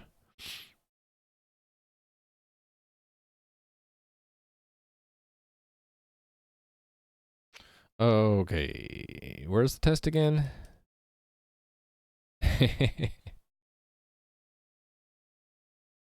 Was it an ECS?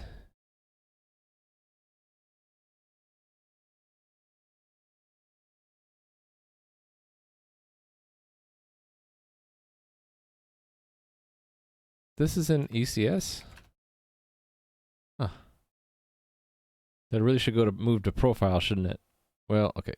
Let me make a note of that later. Consider moving it.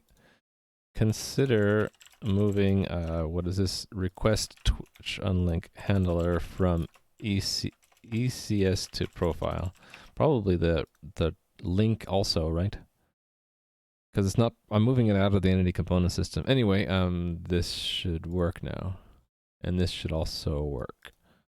Yeah, okay, good. Good. That's the unlink. Now the link. Oh, thank you for that follow. Twitch link. This is another pair, isn't it? There's the, what's this one? Yeah, okay. So there's a request to link.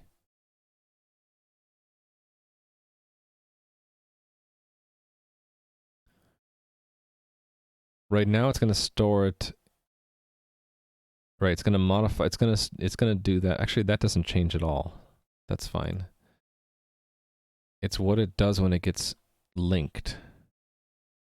Actually, no, that doesn't change at all. It's when the linking happens, which is something the golem does. And why is that failing?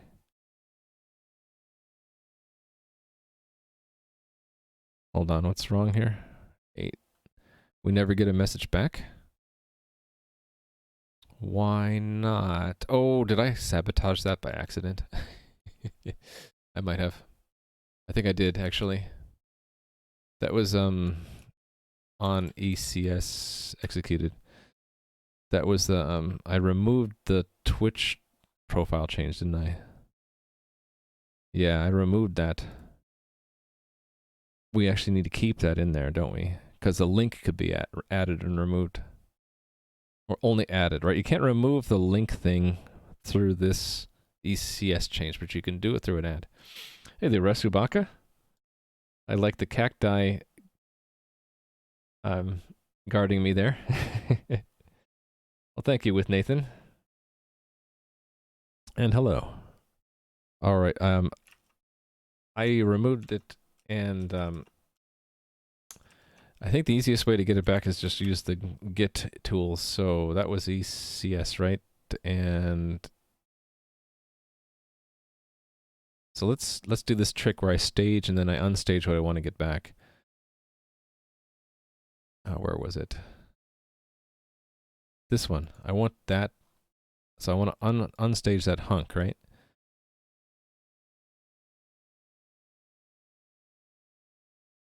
Is that all I want back? So, do I still have the constant declared up there?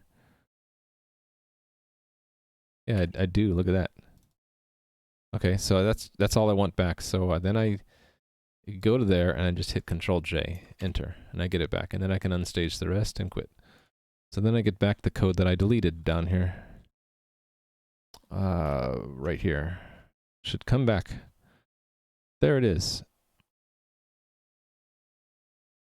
Hey there, Cthulhu. Happy Friday indeed. I'm doing, I don't know. Is this boring or not? It might be a little bit boring. I'm doing the fixing up of how points are tracked and how Twitch accounts are linked into the game. So I'm migrating data from characters to players and having to fix up stuff like that. All right, this is player now, isn't it? Okay, so that should fix this broken test here. Whichever one it was that broke. Where are you? This one? I can't remember. Let's just run them all.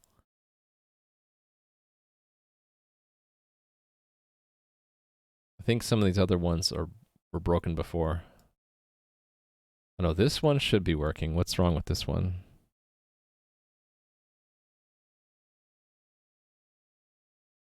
Hold on. 1067. Oh, the linked thing is missing. Look at that. Yeah, okay. I understand that. That should be in there. Why is it not? Probably because that code's wrong. For fetch Twitch. Fetch Twitch. Yeah, send player Twitch is probably broken.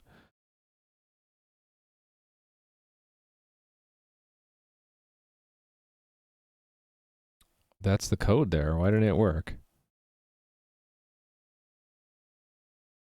It's set. Oh, wait, no. It's not supposed to be here anymore, is it? Let me think about this. No, when we log in, it should have changed. Oh, no, we have to simulate that, don't we? I didn't do that, did I? Okay, let's make this, let's simplify this. We don't have to do all this crap, actually. That's not necessary. Let me fix this. So it technically is in here now, right? Players set Twitch ID. What I was trying to do is say that the login process would, if you have that set, it would fetch it like that and then fill it in. But I'm not gonna, that's too complicated. I already have that in another test anyway. Set, that should be set Twitch ID. Hold on, I'm all screwed up here, aren't I? Undo. Yep. Test user ID 1 2 3 4 5, and then we want to set the info. Alex123 and capital Alex123. And then it's not in here anymore. So I can just do a login.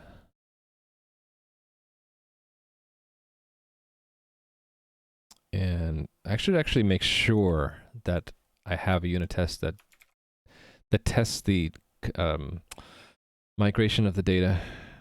I think these do, right? One of these does.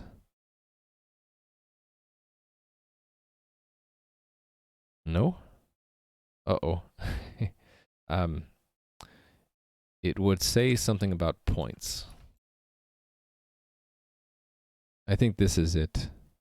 Query Twitch information on login if account linked.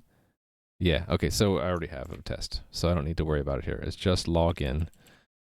And then we don't need to do this, any of this stuff. And we move that to there and delete that.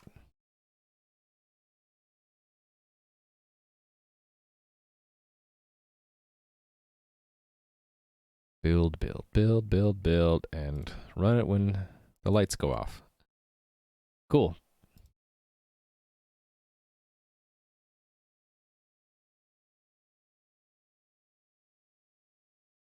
So, continuing looking for points, I guess. Key player points. I haven't hit the golem yet. We were just doing this one, right? Yeah. So, that's correct, because it moves it, right? Oh, we never confirmed that it... Well, this is the coordinator, though, right? It's not supposed to move it. It's just supposed to query for the information and then do a login, and the executor handles that. This is the executor itself. Actually, that's where it moves the points there. If there's a character and the character has points, then we move the points to the player record and remove it. Actually, this needs to do remove, doesn't it? It has to do a, yeah, remove.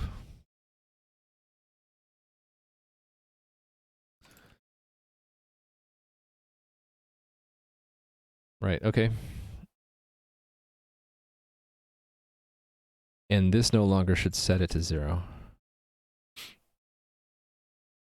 It's only migrating existing data. And then when it's all migrated, I could just get rid of this, actually. Oh, wait a minute, no, I can't. Because there's still a migration path. If you score points, then create an account, and then link it, this will happen. In fact, this should be done on login. That's actually not the right place. You should do it on link too. I suppose you could log in and after. How would that work? On creating the account, you could be logged in, and then it would total your points at that point. Yeah, okay. I see a path for it. All right, what is this? Okay, yeah. This... Is there a test for this? This probably fails, right? No, it passes. Okay, this is a problem.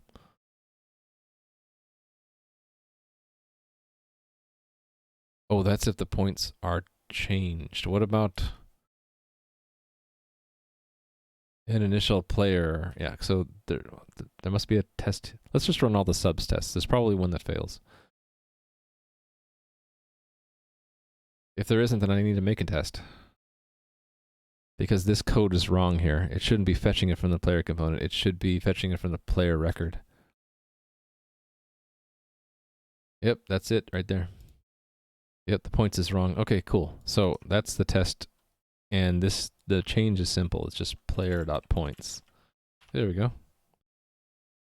Actually, this needs to be changed too, doesn't it? The login one does. So probably this is wrong. Yeah, it's wrong. And there's the problem. Right, so this should do players set Twitch ID for test user ID 2. 1, 2, 3, 4, 5, I guess. Set Twitch info, test user ID 2, and then Bob.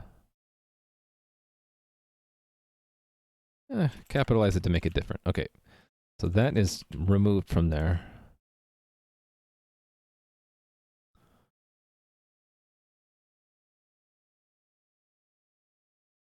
And this should include the name as well, I believe. Or did I? I don't think I cared to actually list that. Yeah. This is for the GM. I don't think I cared to know about the display name. But maybe I will. Let's add it. That's an opportunity, a good opportunity as any to add it. So we will expect the first one to have an empty string Twitch name, but then this one should not be empty string. Where is it? Right here. And it's capital. Twitch name. There we go.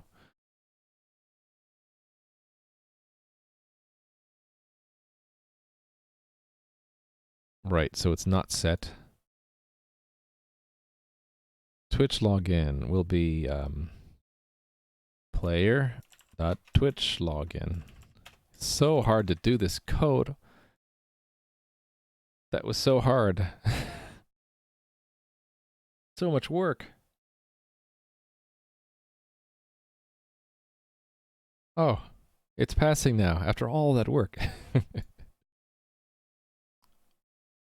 Keep looking for points.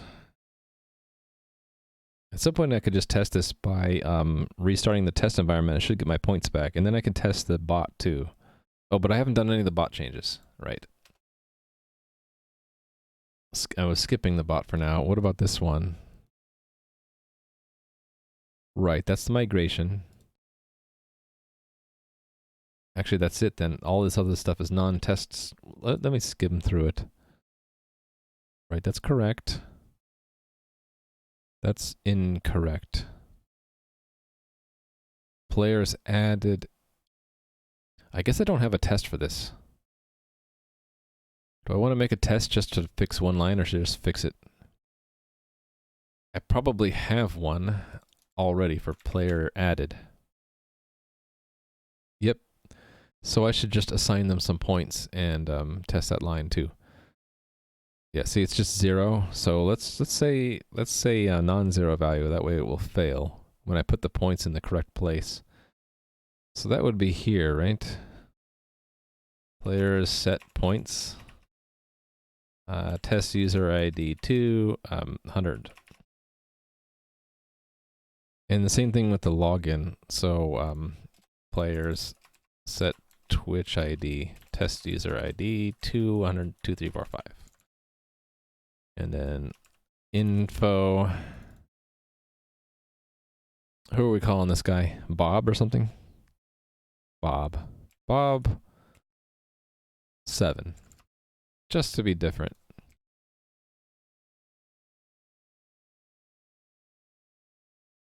And okay, yeah, it wasn't even including it before.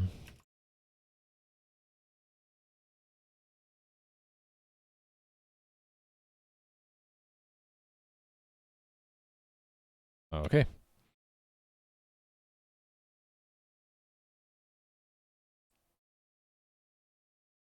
Run. Fails. Fix it here. Player.points.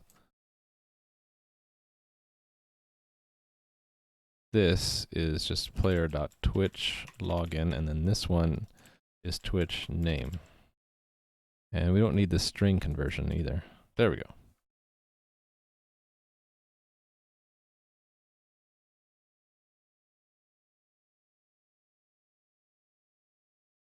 Still wrong. Uh-oh. What's different? 100 points. Right, so what did we see? 100 points. That looks correct. What did I screw up?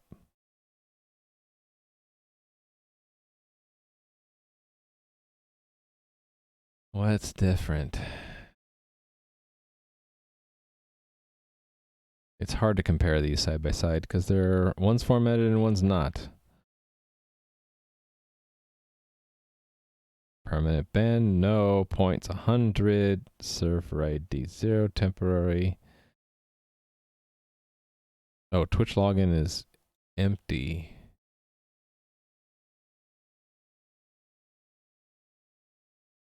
Oh, there it is. Delete. I had it in there twice.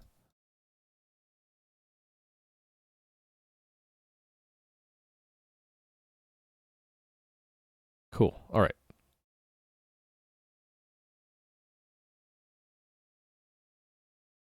Key player points.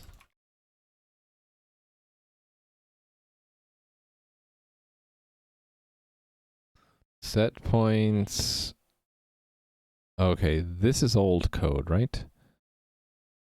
I should be able to delete this and it won't be a problem anymore. Same thing with the login, right?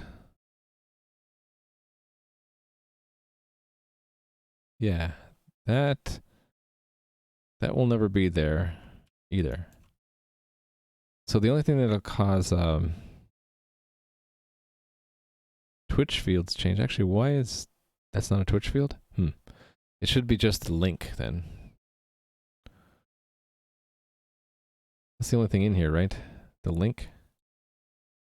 That's affected by the ECS directly now. All right, fine. Okay, so maybe I guess we're tackling the hard part now. The golem changes. There's a bunch of tests that are points related. Mod adjust points existing player. Actually, this is fine because these aren't really linked accounts. So those can be the way they are. If it's a linked account. Yeah, see, this is only creating character components. They're not actually using linked accounts, so that should be fine. Anything that uses a linked account, though, will need to change.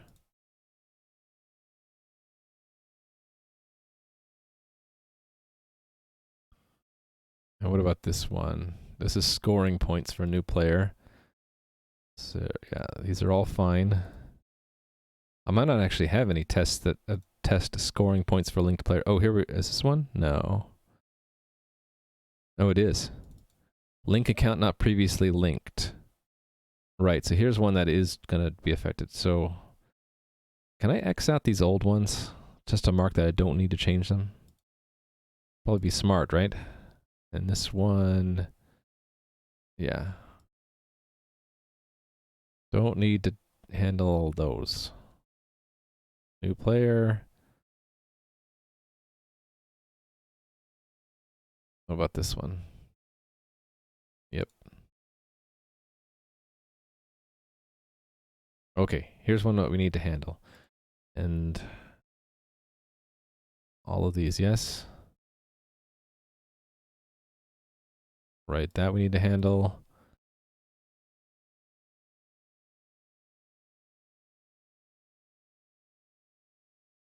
No drop frames today. Do not link multiple player accounts. Okay. Respond to, okay, this one, yes. No. That's not.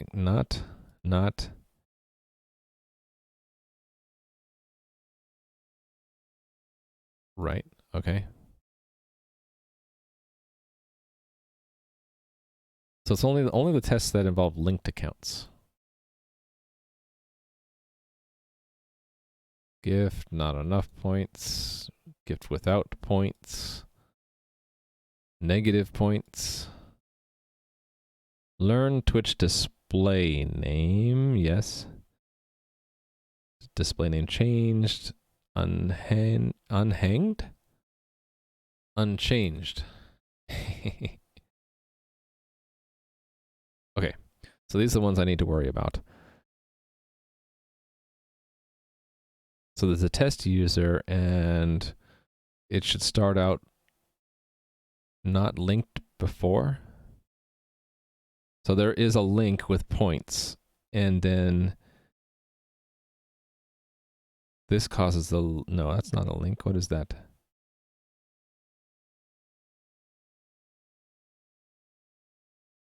Oh, is this just making it someone else?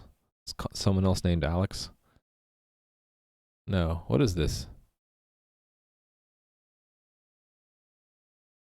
Oh, I know. This is the component for the existing player, so it's associated with the player, and the link is set in there. Right, and they happen to have they shouldn't have any points here.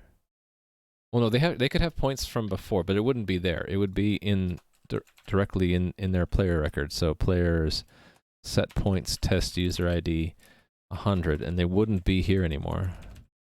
Right, and then in chat, so they're not linked yet, but there's a link to put into chat, and then they've scored 25 points already with their Twitch login, and then they post in chat a link,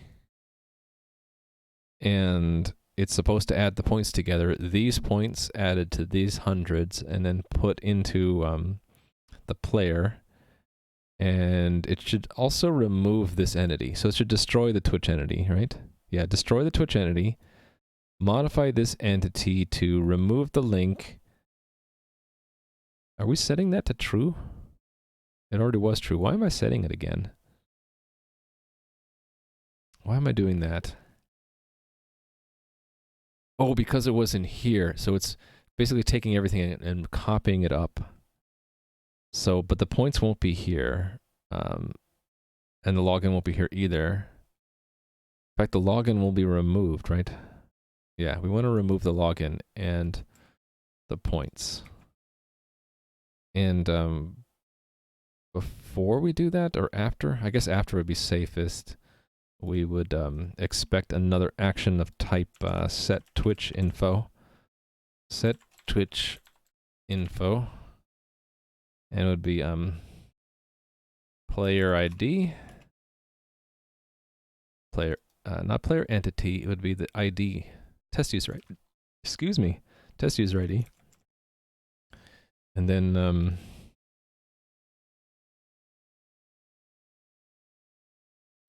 I forget what I did. I forget. What does the executor do?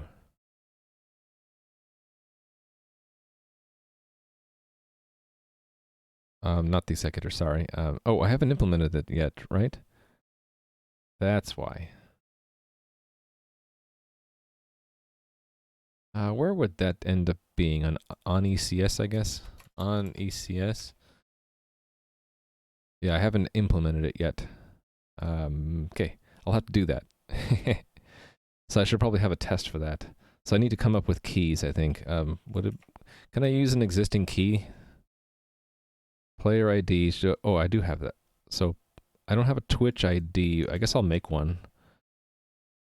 It says Twitch login would be whatever I used up here. Alex. And the Twitch name would be I guess whatever. Okay, we don't get that information. Do I want to add that somewhere? It would be in the tag. Maybe not. So what, we would leave it alone or something? So just not present? And there should also be a set points action.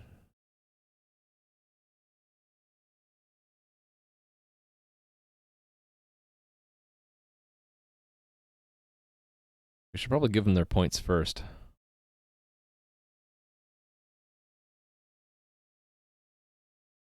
Do I have a points? I do have a player points key. So that should be 125, right? All right.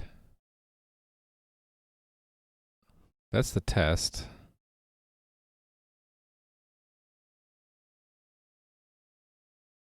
Gonna fail. So let me fix the code. All right, where is Golem CPP? Here it is. Okay. So it's on link, right? Link.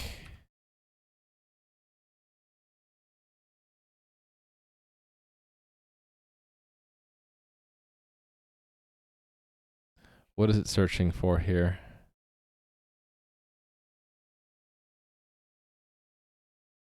Okay, yeah, if the link matches. Okay, here's where we're going to put the stuff in there, right? Yep. So I might as well just copy from the test what I want. These extra things, right? The set points and set Twitch info. Right there. And okay, we need to get the player ID out. So we'll need to look up the player, actually. So yeah, we'll need to get the player's ID here.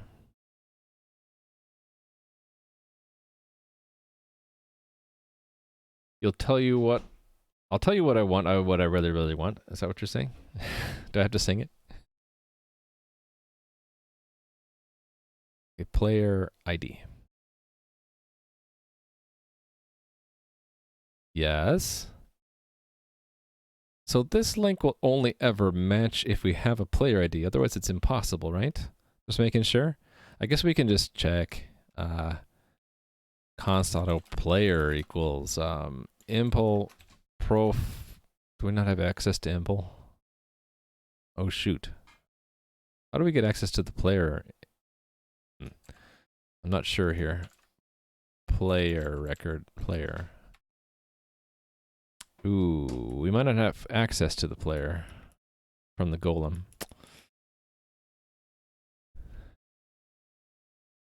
I don't have access to the player record. I have the... Yeah, oops. The chatbot doesn't have access to the player records. It gets the player ID, but it... Yeah, what do I do with the player ID? Do I just check if it's 0 or not? Okay, then I don't need to... Okay, no, it'll be 0, right? I guess, am I reassigning it then? Yeah, I should just be reusing it then, right? Not making a new variable and hiding the old one. Well, no, we don't know if it has to match first before we know. So we need just to give this another name.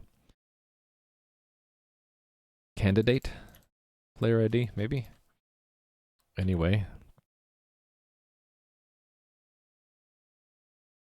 Yeah, if Okay, that's not going to be the correct match anymore. It's going to be, actually, we're not going to be searching the player components anymore either. Well, we are, but we also need to search player records.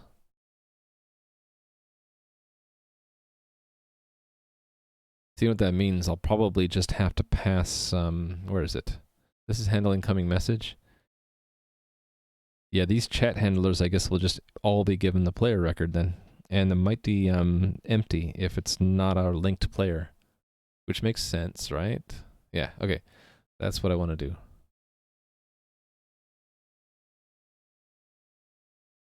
So right now it's just searching unlinked players, which is fine. Because what we're testing back here was linking, right? Linking, yes.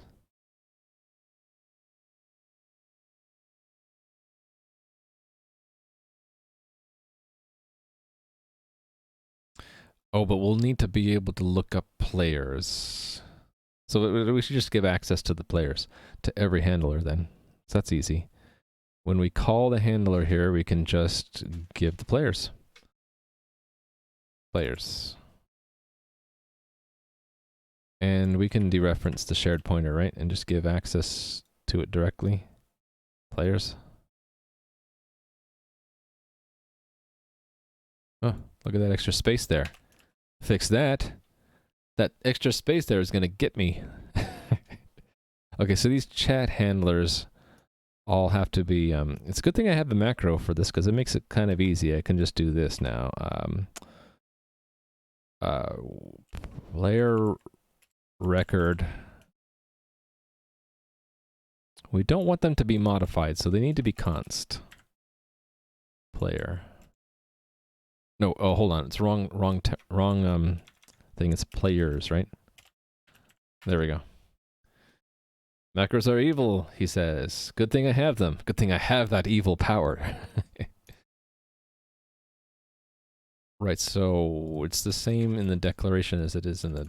What's the difference here? Is it just the first line? Should I make another evil macro, which is chat handler arguments, and then just put it in both places? I have been streaming for 2 hours and 12 minutes, yes. Define chat handler arguments. Because why repeat myself, right? I can just do that.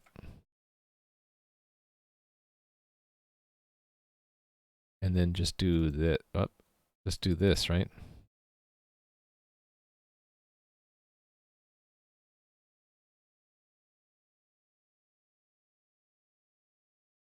It's exactly the same, right? There's no reason why I should not do that.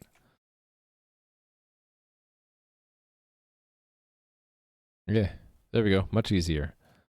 Evil. In fact, I could use it up here too, right?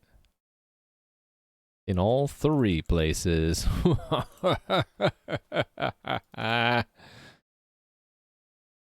they look the same to me. So just that.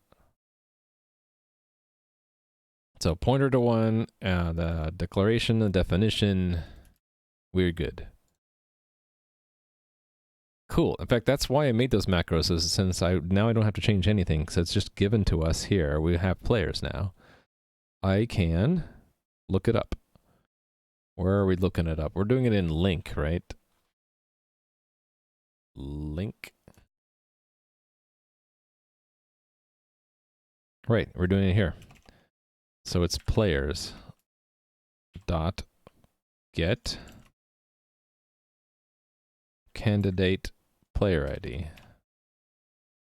And then, hold on, let me think about this. Yes, it will be player.points.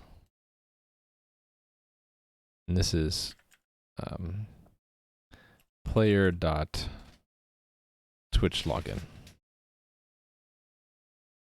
So if it's not empty, yeah, where do I use this one? Do I use that at all? I don't need it. I didn't think I needed it. I need the points of it because we're adding them, and we're not storing them back here, are we? We're taking this sum and moving it down here. Perfect. And then that login, we are pulling from where? It's in the macro. Twitch login.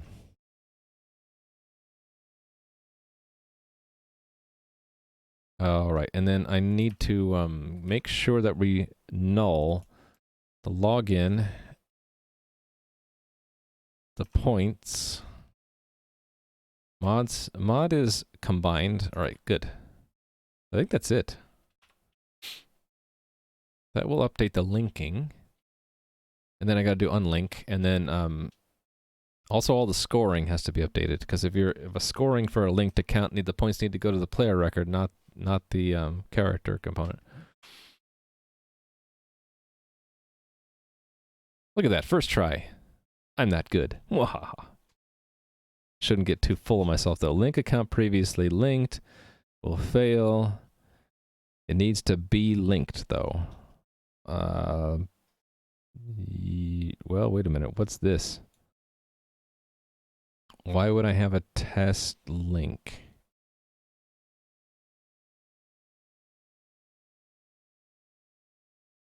It shouldn't actually be present in there.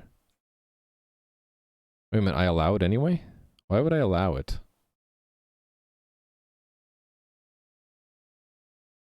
I don't understand that. Oh, because the nickname changed. Sure. Oh, but wait a minute. That's the kind of check I need to do on login, don't I? I might already be doing on a login. Let's put a bookmark here and look. Remove all these other bookmarks. Okay, I want to make sure my auth system does check that. That if you log in and your name changed, does it combine points you might have earned with the new nickname? Really, I should be using the ID. And it should just be as you score them, it sees, oh, your nickname changed. But let me check. What does the auth system do? Subs. No, it wouldn't be subs. It would be auth. Points, right? This is where it's not linked though. Okay, so this, I don't have a test for it. Let me put it in my notes. Something needs to do this. I'm going to say the chatbot should do it as you score the points. So Golem should detect if Twitch info changed. I guess whenever. The only thing that's really important is when the points are scored. When points are scored. Otherwise, it'll end up creating a second character component, assigning points to that, and then you won't get the points ever. It'll be lost. Yeah. All right. We'll do that maybe as a new test. So this one is invalid now because this situation will never happen where you have an old nickname and you're able to get points with a new nickname. So I'm just going to remove this test. Or maybe I repurpose this. No, I'm going to just remove it. All right. Was that it as far as... Oh, I changed what I was searching for. Dang it. Because I already dismissed a bunch of these, and now they're back.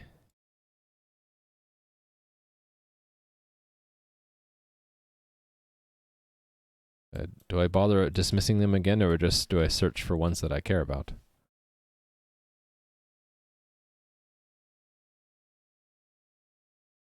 I think this is the one I care about, right?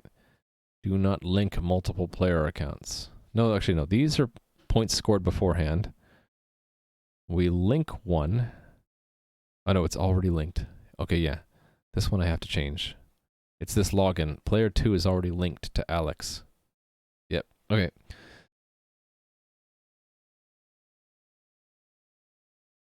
Now, what is this guarding against? Oh, creating two characters and trying to link both of them to the same Twitch account. Hold on, my light just got yanked out of the socket. Oh, let me go fix that.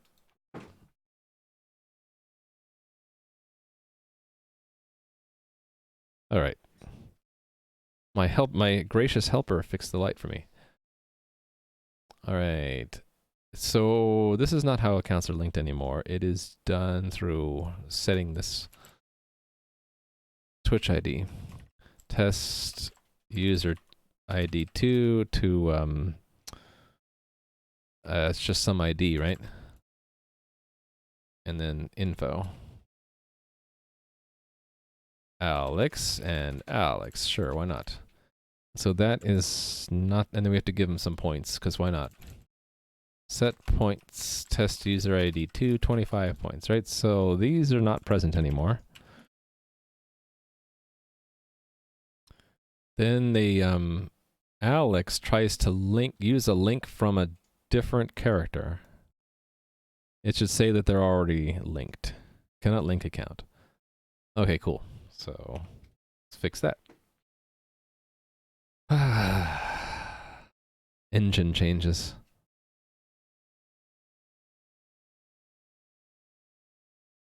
All right, so it will actually link it improperly and get the incorrect number of points, so we need to fix that. So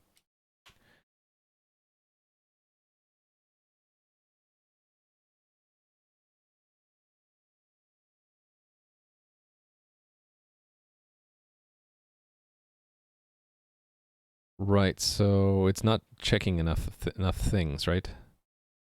It should check.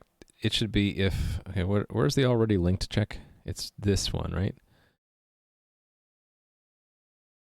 That's successfully linked. Where's the already linked check? This one right here. Aha. Player ID is not 0. Okay, so it's in our player ID detection. That's what it is. I will not confirm or deny that, Lycanthrope. It's more of that when I get out of the chair, the screen behind me rotates and then reveals things behind me that my wife would not want on screen. It's mostly that she doesn't like the breach of privacy. Who cares if you can see the window, in my opinion, but she does. She doesn't want you to see my windows. All right. It's in this player ID detection, so I need to go find where that's done. It's right here, right? This player ID. How does it detect a player ID? Aha. It searches all character components. And if there's a player ID attached and the login matches, so that's not what we want, right? So this should actually never happen. Because that's not how accounts are linked anymore, right? Unless do I worry about data migration?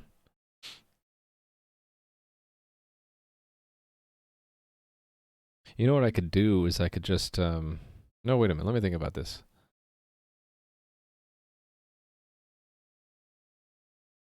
It's, if we get down to here, that means, we found a login match. It should not be a linked account. So that shouldn't be set anymore. So yeah, that won't be true anymore. Yeah, okay, so I can remove that. Right? And then I have to have a search. So search by, I guess we'll search by Twitch ID. So const auto player, I guess, is players get by Twitch ID. There we go. And then where's my Twitch ID? I don't actually have it, but I wants it. Twitch ID. We'll have to add that to handle incoming message. You can see my Visual Studio Code window. Oh yeah, can't tell her that. Thank you, Lycanthrope. Happy wife, happy life. Yeah, that's true. Hey there, lazy guru. It's getting hot in here. It's 78 degrees Fahrenheit. Again, me being a wimp, I can't deal with temperatures above 80 degrees Fahrenheit. What is that? In our trusty units. So 80 Fahrenheit to C. 26. So that's my threshold of discomfort. We're approaching that now. Good. Okay, yeah, we need the Twitch ID for that. Int Twitch ID.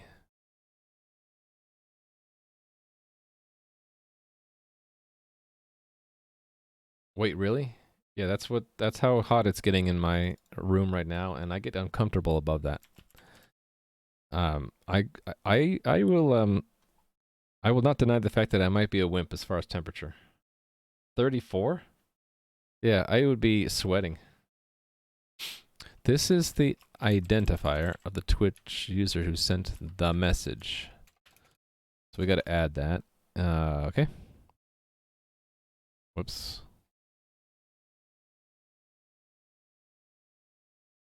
Added. Okay, it's probably in the message info. User dot... No, it's not user. Is it really not in the message info? I guess not. Or is it in tags? Aha, user ID. There we go. In the tags. Hopefully it's in the whisper info too. I actually don't know about this one. I should test that. I don't remember if whispers have... I guess they do if they have a display name. Yeah. Alright. Given a Twitch ID, we'll say if player.id is not 0. Actually, if it is 0, we do that search, right? Otherwise, we do this kind of a search. Well, not a search. It's player ID equals player.id. We'll never know the player ID. But we will get Twitch... What's Twitch entity? Oh, yeah, so Twitch entity... Okay, then I would look up their... Do I still need to... No, I don't. I can get their entity. Twitch entity is player.character entity. Is game mod, then yeah, I have to look it up then. Const auto player component is components get entity component of type player Twitch entity. And then I get all this stuff. Well, just that, right? Is a game mod comes from there. And that's just that. Points is their player points. What else do I need to fetch? Twitch name.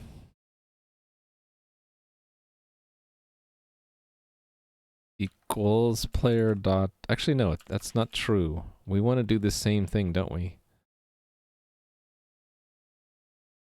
Yeah, I want to do that, don't I? Player Twitch login? Planning a rewrite in Rust? I don't know. Getting 30°C outside? Yeah, it's pretty warm. It's winter where you are, right? Summer where I am.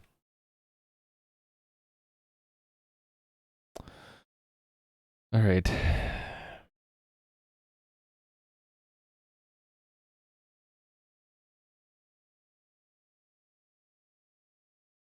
This is detecting a nickname change, so I do want to do that down here, don't I? I want to fetch it. Actually, that's already given to us, right? Twitch name.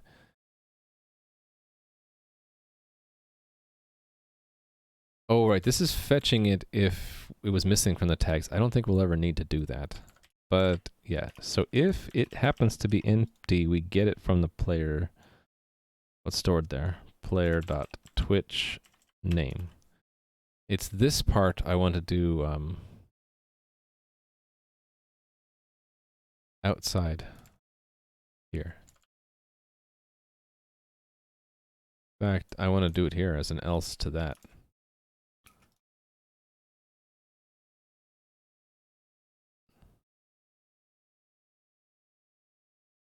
Oh wait, I need another variable then. So how about previous Twitch name?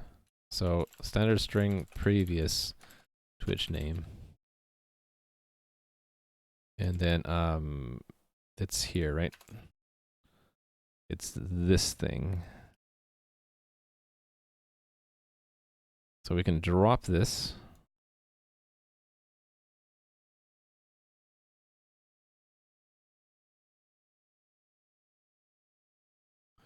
And do that, I guess. Actually, then I can pull that out, can't I? Oh, I see. Yeah. I can do this down here.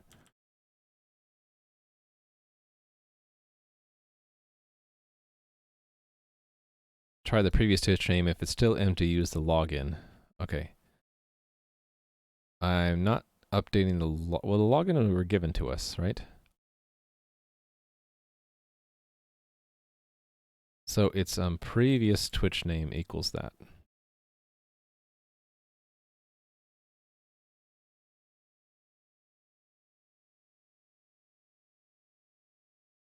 Let me put it in roughly the same order. It's like there. Twitch entity.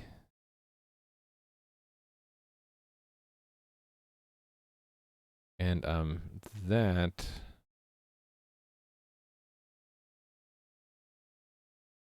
we don't know. It's still 0. Yeah. Here we know it's non-zero. Twitch entity previous Twitch name is game mod points.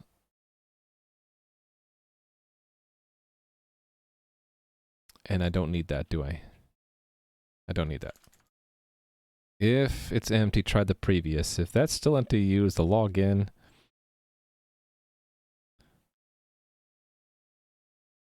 And then another check down here. If it's still not, if it's now not empty.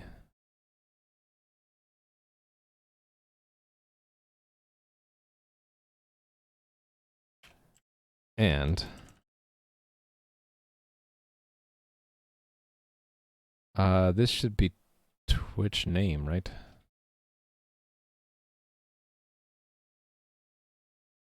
Previous Twitch name. Yeah.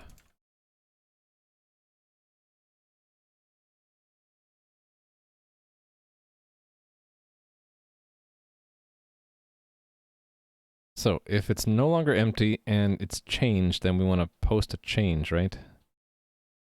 And what is this second argument? Twitch login. Twitch login, right. So what would that be? Twitch login. Twitch login, right?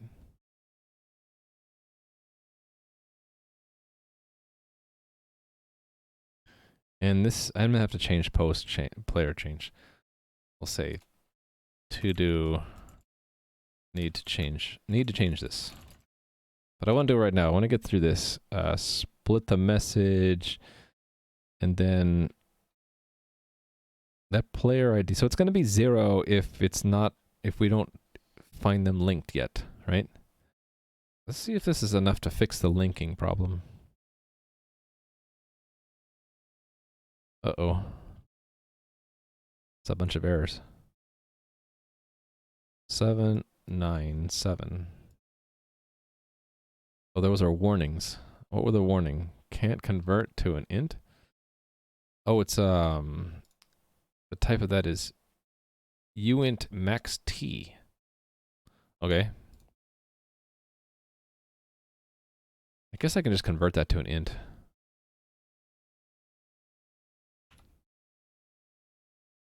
Was there? Oh, there was one more place.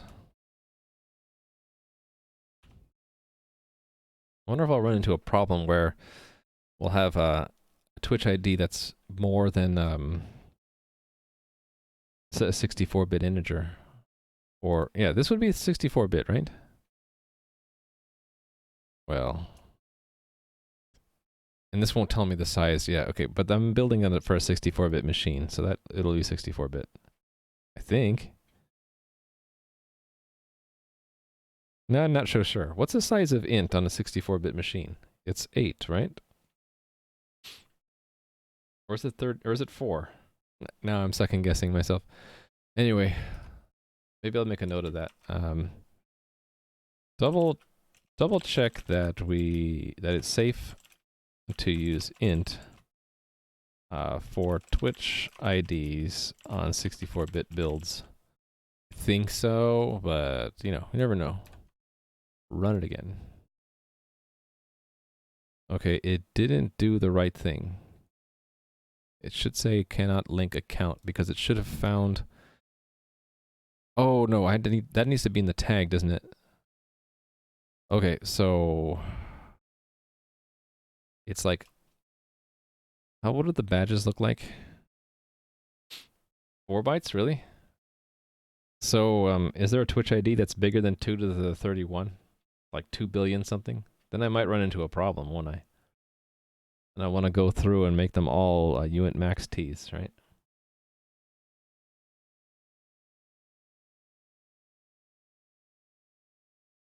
I should just do that. If so, probably the case. We should use uint max T instead. It's going to touch a lot of things, though. I'll do that later.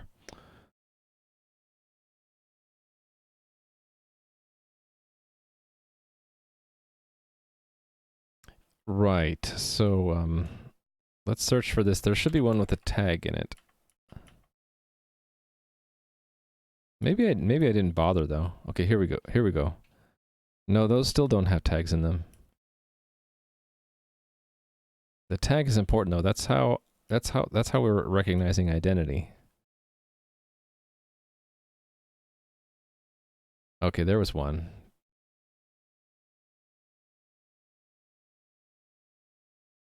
Is that the only time I have? Okay, there's one there. Okay, that's how we recognize moderators.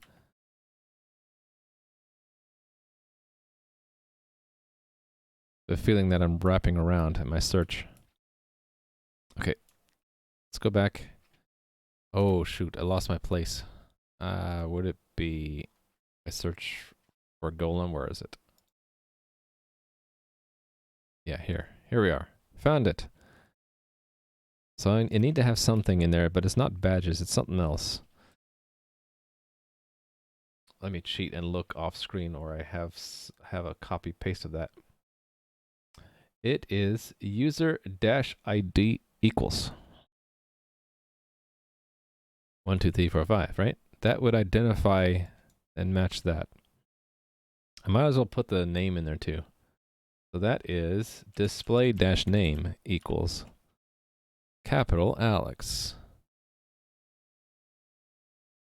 And also, just in case, I think there's also a login in there too, right? Maybe not. Actually, I don't think so. I think that would be redundant anyway, right? Because the login is right here. Yeah, okay, so that's it. I think that's it. All right. So now it should pull the user ID out and say, oh, you already have a linked account.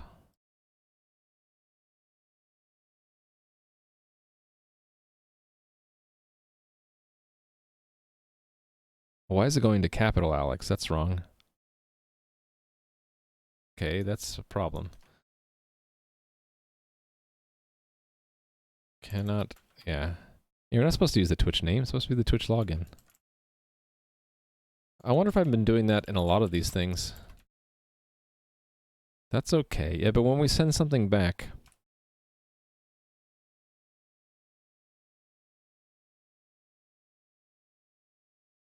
Oh, wait a minute. No, that's fine, right? Yeah, we're using that. We want to use their name when we do that. So this should say Alex.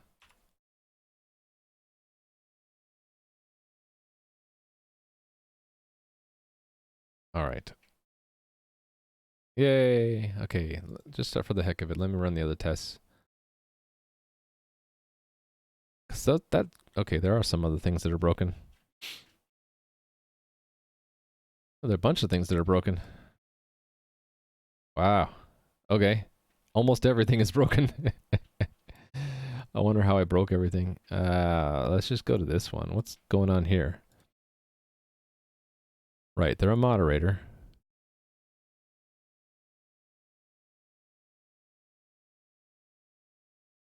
Oh, what does the common setup do? Does it set up anyone? Does not.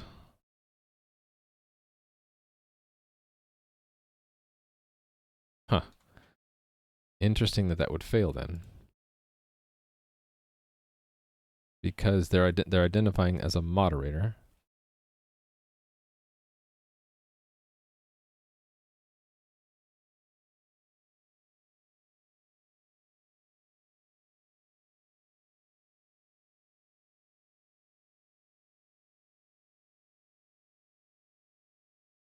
I guess we'll step through that and find out why. So, add com. Debug. So what are we getting? Ismod is false. Okay, that's the problem. The moderator check failed. Or is it is a game mod? I forget now.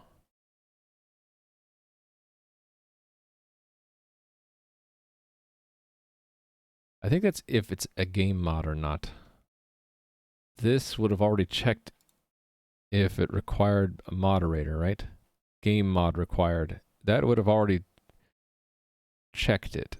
I mean, Twitch mod required. So yeah, it could only get there if it's a Twitch mod. So yeah, Twitch role is moderator. Okay, so that's correct. So what's going on here?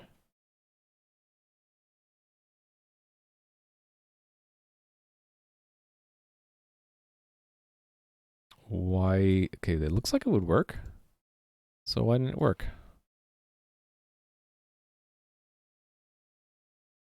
It didn't add anything. It should have added something.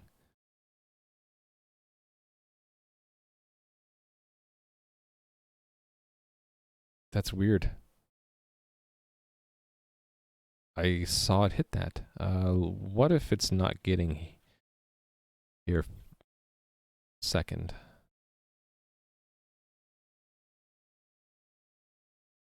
I sort of want to track through that and see what it's doing.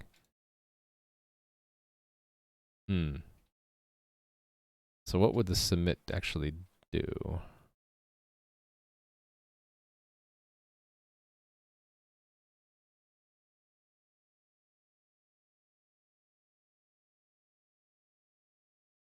Goes to this thing. So it goes here.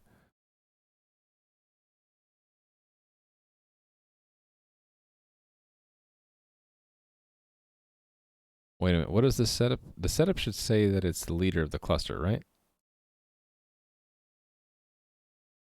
Doesn't. Is that the problem? That might be it. That might be it. Let's see.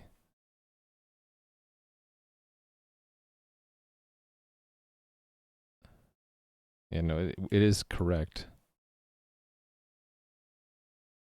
Oh, wait. What? How did we get there? Oh, did I time out? Okay, I might have timed out. So yeah, it should have appended it.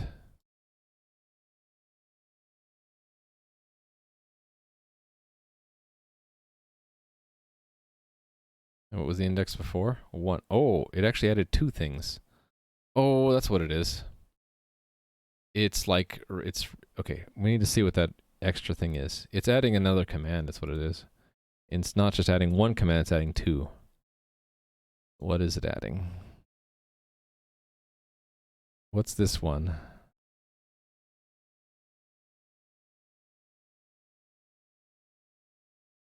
An ECS command. What's the second one? What's the other one then?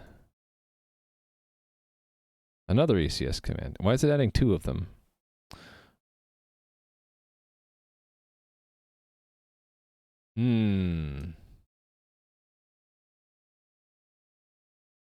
What's the first one? The first one.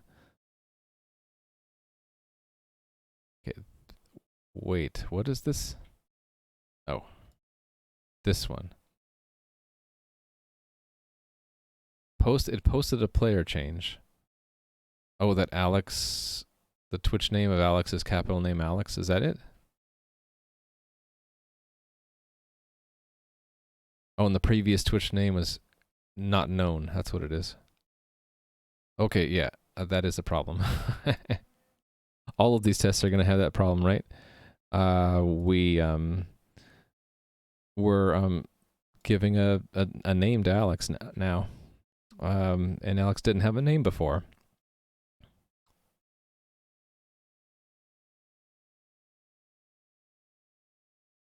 Yeah. Hey there, Batcraft. So this is going to create an account for everyone who chats. I think that's the problem. We weren't doing that before, and now we are all the time. What was it? What would the code look like before? How would I look at that code lens? I guess. And what? Look at it there, and then look at it in this panel to the left. Yeah, what did it look like before? It was down here, right? Yeah. Ah, I see the problem. It should only do it if we have a match, and it's doing it all the time now. So only if we find a match. So only if Twitch entity is not 0. Right here. If Twitch entity is not 0 and not empty, and that all of those have to be true. There we go. Oh, my game's name. I was in someone's channel recently, and they said that it's really important when you're making a game to make the name easy to remember so that people can find it. And I'm like, Monka S, because I'm like, I picked a really obscure Latin 2 words in Latin to for the name of my game. Yeah. So I'm going to be relying heavily on other things linking to it, because no one's going to memorize the name of my game. Okay, let's see if I fix that.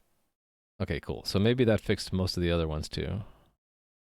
Yeah, no, Backcraft, don't you think? If you have to bookmark it, I'm gonna have to bookmark it in a sense for in all my marketing, right? It's not like you can just memorize the name. It's got to be like, you'll have to go to this link to get to it, not remember the name. Okay, these failed. These shouldn't have failed. So what did I screw up here? It didn't do a command. Why not? This is gifting points to Bob. Alex gifts to Bob. Right, we should allow that.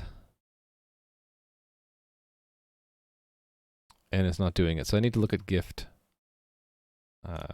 Gift. There it is. And then debug that. We don't need that. Gift, here we go.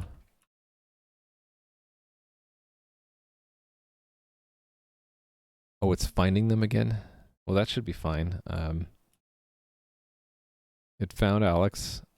It got source points as 100. And it should get target entity. Okay, so we know the source and the target. There's going to be a problem with this where it's not searching linked players, though. So it gets a gift.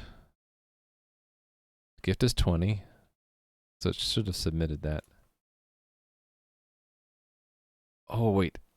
It's the same kind of problem as the last one just now, right? It's that there's more than there. It set the name, and that's why. Wait.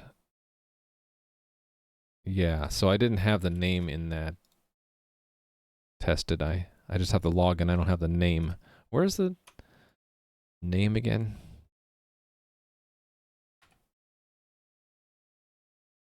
Twitch name.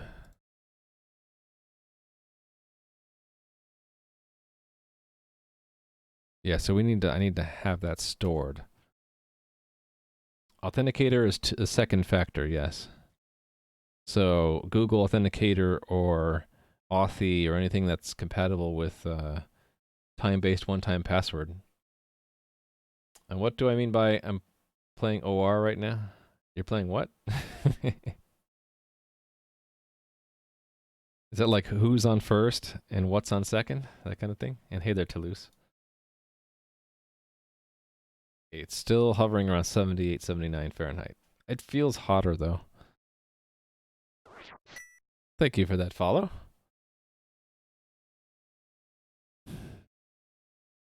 So these tests before weren't sensitive to this, and I'm wondering why. Oh, is it because... Okay, let me just see what happens when we get to there. What's going on with this test if we get to there? Oh, it's picking the login as the name when it shouldn't. It's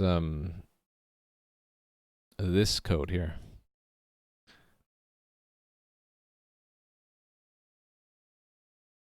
McCode, how are you doing?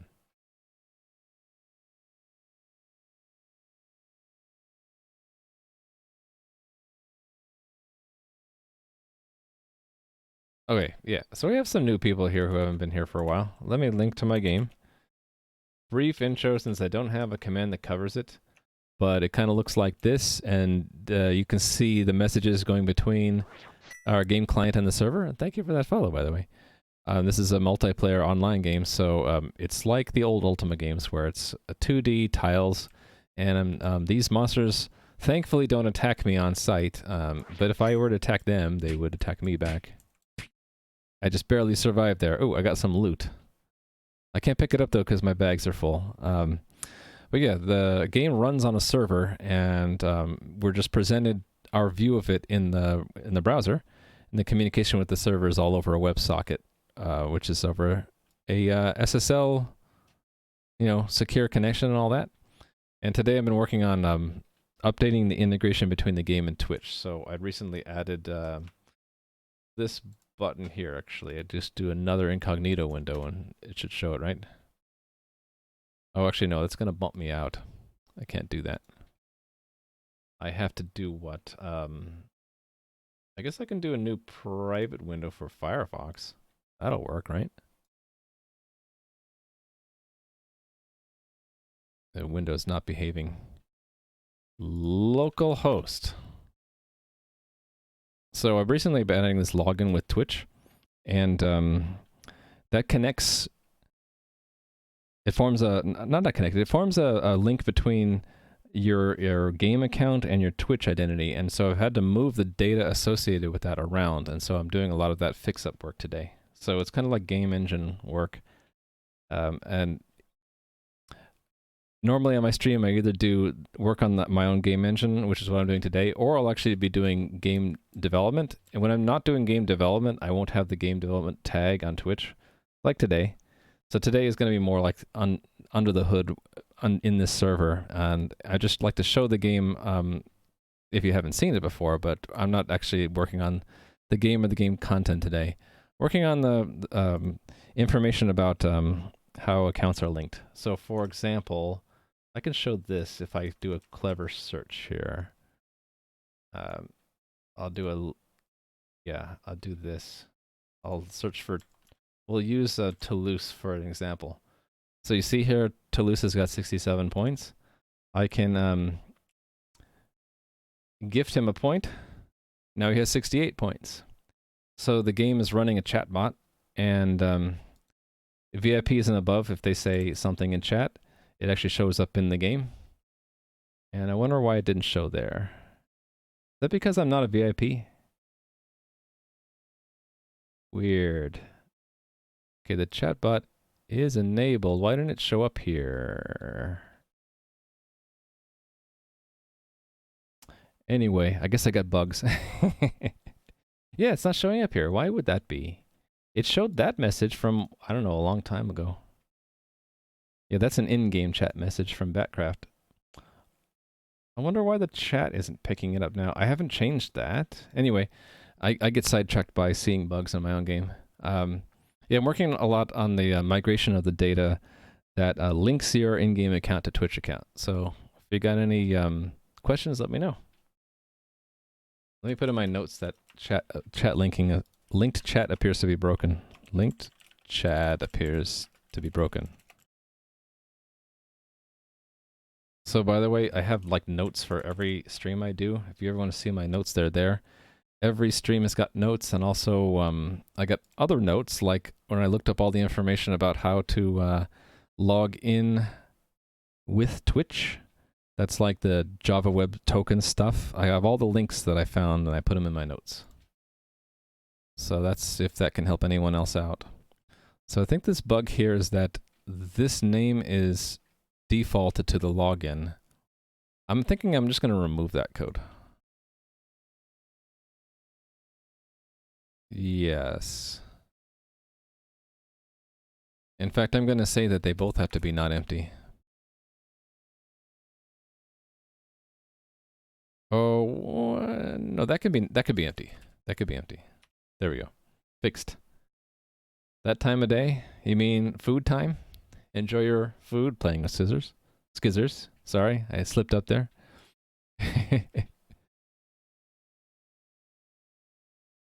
Okay, the name got dropped. Oh, yeah. We have to put the name in there, don't we? That's why I had that code in there for the responses. Okay.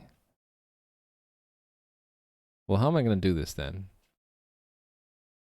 Maybe have another variable? I know what I can do. I can put that back in there, but I can have a flag. We can say display name unknown. True. And then we can default that to false. And then we have to have this, we have to say and display name known. Oh, wait a minute. We should say that's true and that's false, right? Just so that we don't use reverse logic. So we default to thinking we know the display name, but if it's empty, we'll try to use the previous one, but if it's still empty, then we don't know what it is. And only if that's true will we update our records. Okay. Yay, it fixed it. All right. Test-driven development. So I have a whole bunch of unit tests that check if a certain feature or a certain bug are handled correctly, and this is allowing me to change the code and make sure that as long as the test still passed, then the changes are correct. A lot of times if I change a feature, I'll be changing a test to like change my expectations of how the code should behave. So that's what I've been doing today a lot. All right, so all of the tests are passing, but I know there's going to be a problem with linked accounts. So I think I want to make a new test for like gifting points from a linked account. So where are my gifts? Gift not enough points. How about the normal gift? Gift without points, gift negative points. There's got to be one for your... Let's collapse this and just look for gift. Gift. It's got to be here somewhere. Really? I don't have a normal gift? It's got to be here somewhere. Was it mod adjust points? Hey, it's hiding. What can I say? It's got to be in here. Gift. Which one is this? Oh, gift have enough points. Here we go. So let me make a version of this.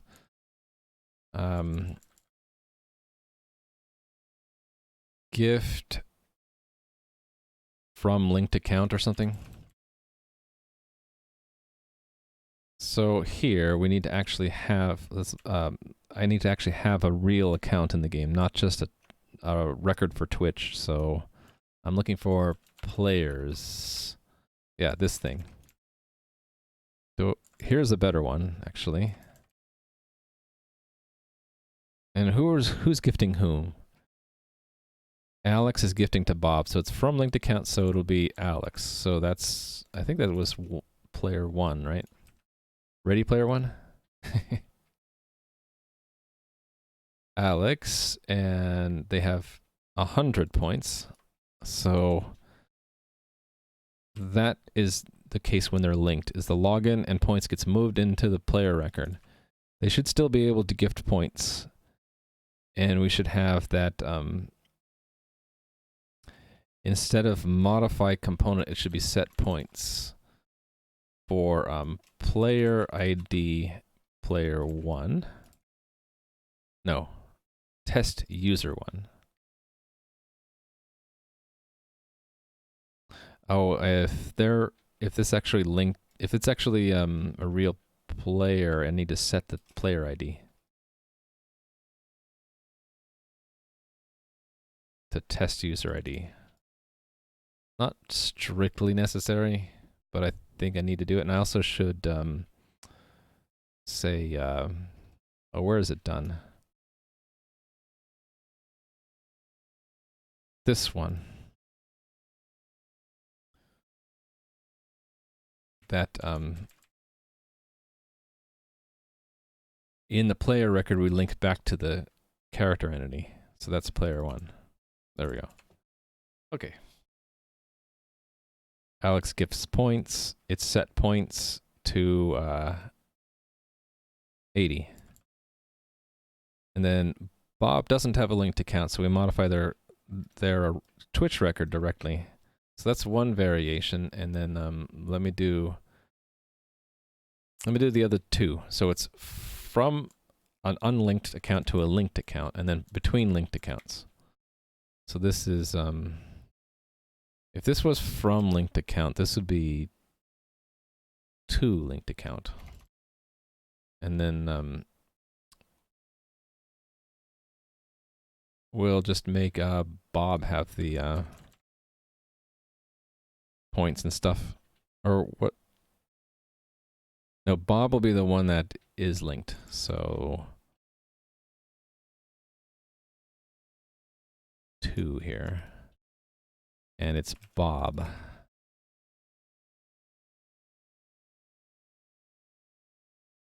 And this should be capitalized, by the way, because we know the display name is capital A, Alex.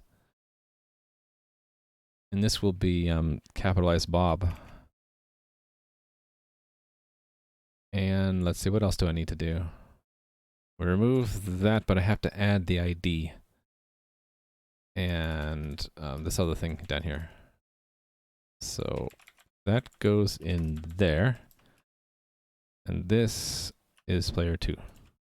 Cool. How many points did they have before?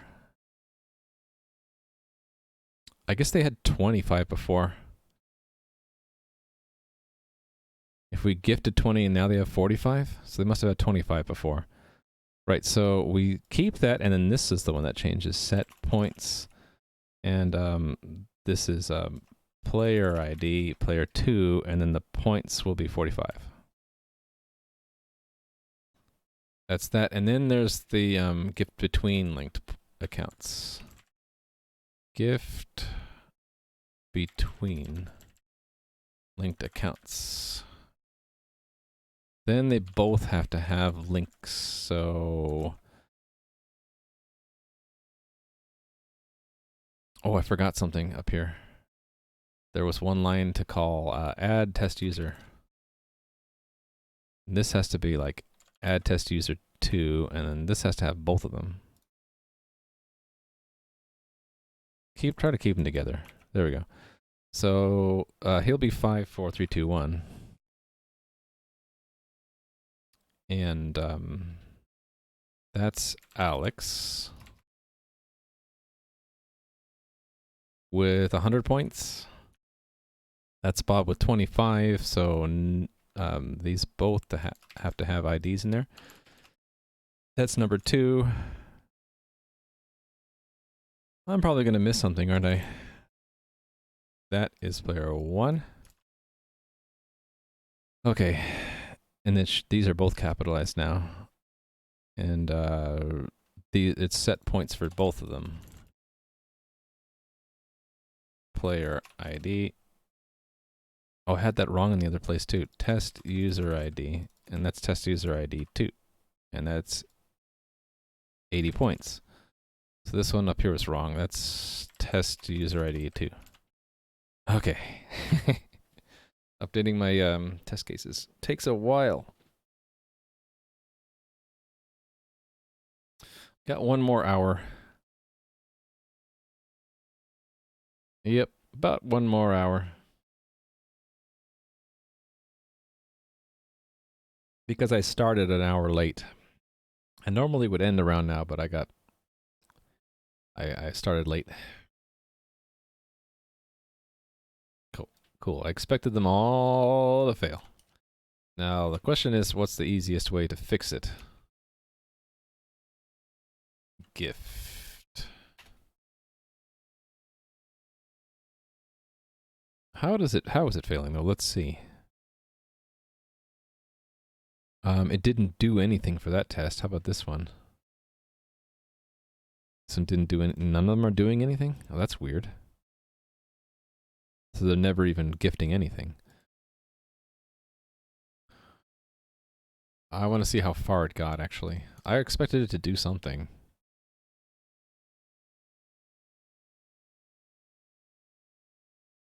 Oh, it's just probably never finding the gifter. Oh, right. It's probably getting to there. Yep. Because it can't find the source. Okay. I think what I want to do is make a subroutine that finds the entity and the player, if there is one, given the login. Actually, probably better to just... Would it be better to use the login? Probably better to use the ID, right? That means I need to change all the tests to use IDs. Which I can do. Not a problem. It's just here, right? It's user-ID equals that for Alex. And then not there because they... Right. Not there. They're not linked. And then here. If it's a linked account, we're going to depend on their user ID. Okay. So yeah, let me make a subroutine for this. It would be something like this.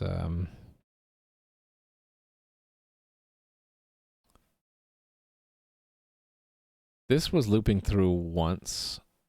We're going to end up looping through twice unless I allow us to look up 2 users at once. But that would be a little bit too complicated. I think I'll just do it the simpler way. So it would be const auto, well,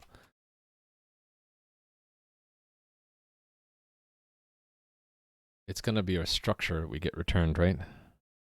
Const auto source equals lookup user. Are we calling them users, I guess? And then we're going by Twitch ID and Twitch login, right? Isn't that something that I get here? Oh, I'm not getting the ID. Well, I can fix that. Fixed. I just need to call it down here, wherever it was, up here. Yeah. Twitch ID. All right, and then back to here. And then target would be, oh, I don't actually know the ID of the target. I only know their name. That would be target. Oh, I'm okay. I need to make a new name here. How about target login or name? We need to actually check both, don't we? And do I do a lowercase conversion? I don't really need to do it there, do I? We can just do a string insensitive comparison later. So I need that code somewhere else, but I'll just comment it out right now. Okay, I guess what I'll do is I'll have an alternate that does it that way. And then I wouldn't need that, would I? Oh, wait a minute. Right now I do because I only store the login. I'll probably change that to be ID in a bit. Welcome back, Backcraft. So this code would go away. And this would change to be, I guess we would just say const auto. And then this is source.entity. I'm going to make a little structure is what I'm going to do. Source.points, target.entity, target.points, just to make it a little bit easier. So I just need to make this lookup subroutine. Where to define it though? Where are we now? We are inside of the Twitch delegate. So in Twitch delegate, we could put it there, I guess. Where to put it, right? Like maybe right here. And we need to call it something. But we'll figure it out in a second. Golem Twitch delegate lookup user, and this one variety will take the ID, right? And what are we going to return? We're going to return user lookup results. And then I want an alternative that takes a name. Oh no, this was ID and name, right? Or login, rather. Where do you get a sword again? The tiger's not in the game, but let me show you. So where you go now is you go to the starter town, and he's usually wandering around up here. There's like a guard-looking guy. Okay, there's the healer. Yeah, this guy, this dude here. His name is Bob, I believe. If you talk to him. Bob the guard in the starter town. So he you can ask for a sword. And if you have room, he'll give it to you. And there you are in the game. Look at that. But you can actually see if you get the sword. So a little clumsy, but I can, yeah, so you're not holding anything right now. But if I refresh, eventually you'll be holding something, hopefully. Oh, there you got item 17160. Which, didn't you have a sword that had a special name at one point? We'll name this one. Batcraft's Iron Sword. I think you did, and then we had your account had to get reset, and so you lost that named sword. So there you go. You have a special sword. Should I give it more damage? Sure. We'll do we'll just give you a +2. We'll say Batcraft's Iron Sword +2. Update. There you go. So now you have an extra bonus damage on your sword there. Yeah, no problem. This other one was what? I already forget what I did. Login or name, yeah. Yep. Let's just do that. This should be string. Does the name show up in the game? Not yet, but it will soon. And when it does, you'll be able to see that it's Batcraft's Iron Sword +2. Okay, I need to declare all of this stuff back in the header file right here. Down here somewhere. There we go, right here. And then remove, come on, remove that. Do that, and then actually I can just do that there, and then do that. And need to declare this structure.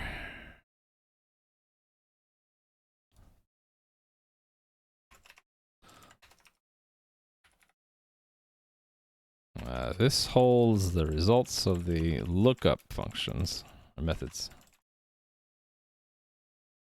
And I was putting 2 things in there, right? Entity and points. So int entity, int points.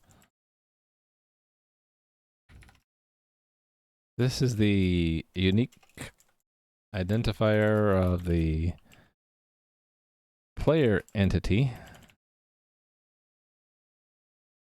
associated with the Twitch user.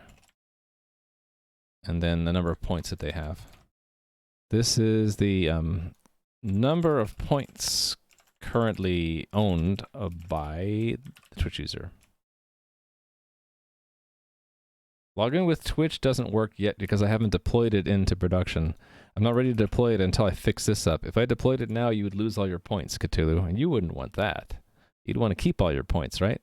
So I gotta make these changes to preserve your points, especially when I gift them.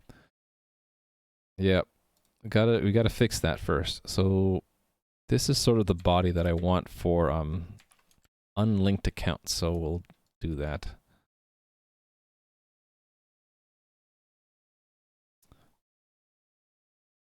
I kind of want these to be, I don't want to have to repeat myself, right?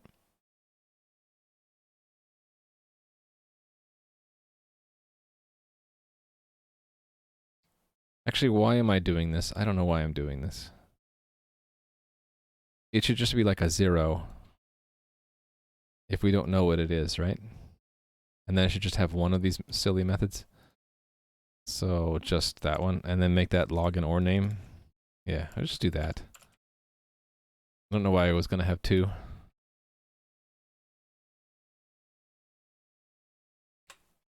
Login or name. Yeah, the golem would lose his head. We don't want that to happen. Search the player records and player components in the game for a match with a given Twitch ID or login or display name.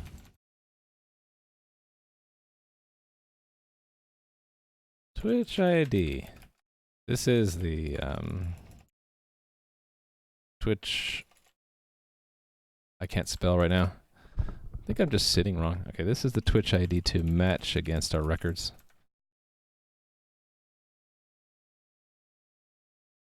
This is the Twitch login or display name to match against our records. The matching record, if found, or information from the matching record, if found, is returned. That's, let me wrap that a little bit. If no match is found, the entity ID in returned will be 0. There we go. You just enabled your authenticator. Is it working? I hope so. All right, so let's put a bookmark there because I went to the code I was working on down here. Where is it? It's in the gift. Oh, did I already delete it? Well, that was silly of me. Can I get it back? If I do git lens. Yeah, this stuff. I didn't want to delete it. I wanted to take that code. I probably put it in my clipboard thinking, oh, I'll be able to paste that right now. There it is. So this is the backup, right? Let's make the results. We're going to return the results if we get down here.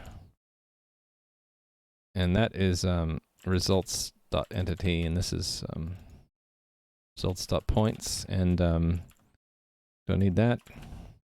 Don't need that. Actually, we're going to break early if we get that, if we find it. Okay. We don't have a player component. Oh, wait, we do.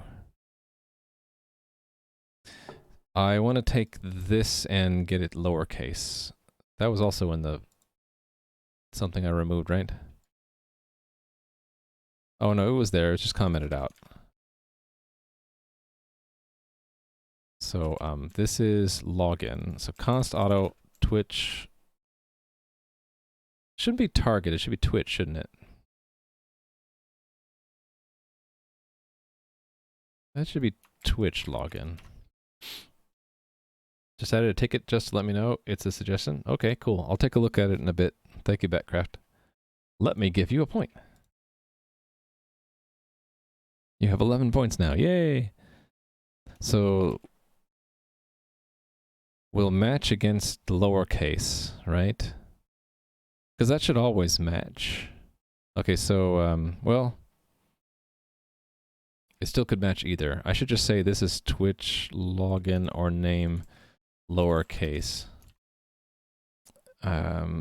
So we should look at both, shouldn't I?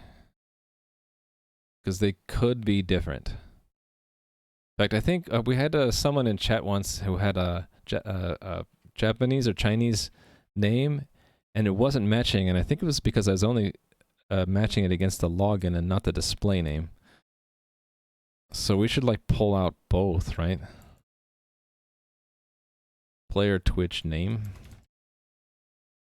And then do, the problem is that I can't just do that for UTF-8. This too lower doesn't work with UTF-8, does it? Actually, I don't know. What does too lower do for a character that's outside the ASCII range? It might just work. I don't remember. Maybe I'll handle that later. Handle non-ASCII Twitch display names, or need to handle correctly. See lookup user. It's probably a bug I'll have to fix later. So right now we'll just work with ASCII. And I think what I want to do is, yeah, compare lowercase. So I would do this on all of these things.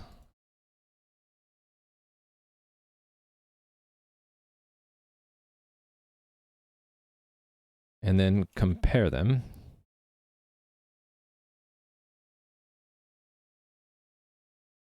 I don't need to say player Twitch, do I? I can just say Twitch. Twitch login lowercase is Twitch login or name lowercase. Actually, either way, right?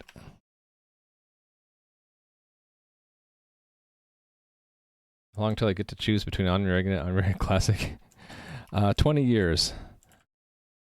We'll say 20 years, Raleigh Monkey. Twitch name. So if the login or name matches, then we found it. And we get the entity and the points, and we break out. Actually, I can just return results at this point, can't I? There's an extra semicolon there. Oh, what happened here? Oh, that happened.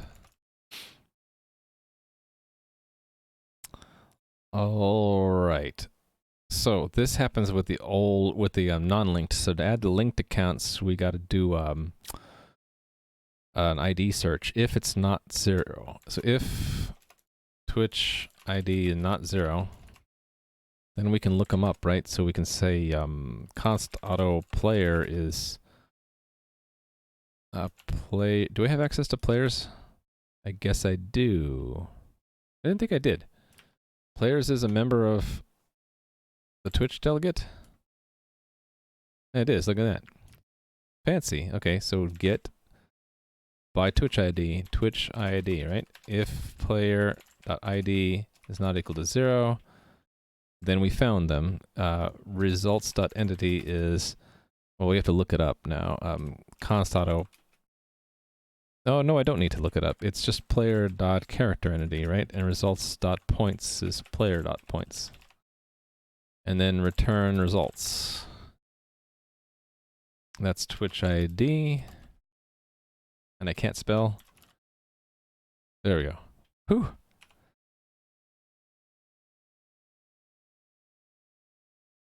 Editor's getting really slow. Okay, it's not compiling. So C-string is not a member of user lookup results. Oh. Oh, what? Oh, because it's target. I renamed that, right? It was target login or name.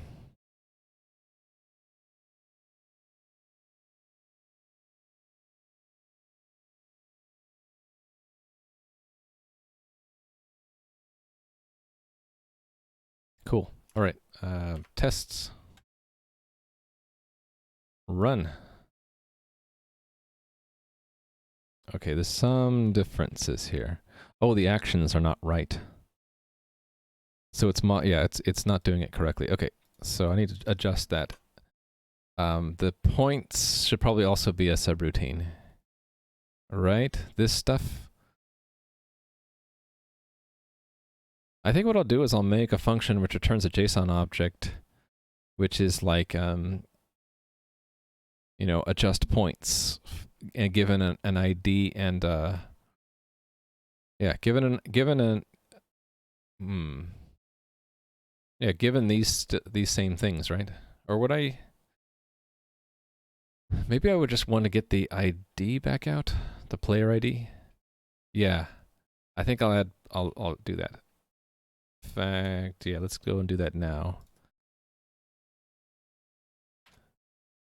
Say player ID. This is the unique identifier of the player if linked. If known. If known. Okay. So we'll know it, and then we can just pass it. Should I just give this thing a better name other than user lookup results? That has a better name now, right? I can just call it like a Golem user info or something. Golem user info. Search replace. Thank you very much. Actually, if this is already within the scope of Golem, it is. Maybe I just call it user info.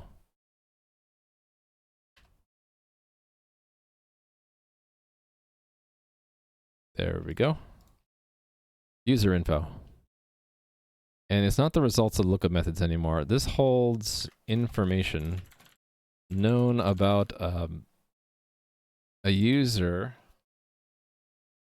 either of the game, of Twitch, or both. From the perspective of the Golem. You know what that means, Cthulhu? We need to have like an is Cthulhu is false, because if it's ever true, we'll have like special logic where he like if you chat, he could maybe no, I'm just kidding. Actually, I could just look up your Twitch ID and then have special hard-coded checks to see if it's you. Then you'll never be able to escape recognition, unless you made another account, I guess. Anyway, Twitch user. So I want to make another subroutine that generates this stuff, I think. And I want to call it like make point. Let's see. What do I call it? It's going to be return a JSON value. Make point. Make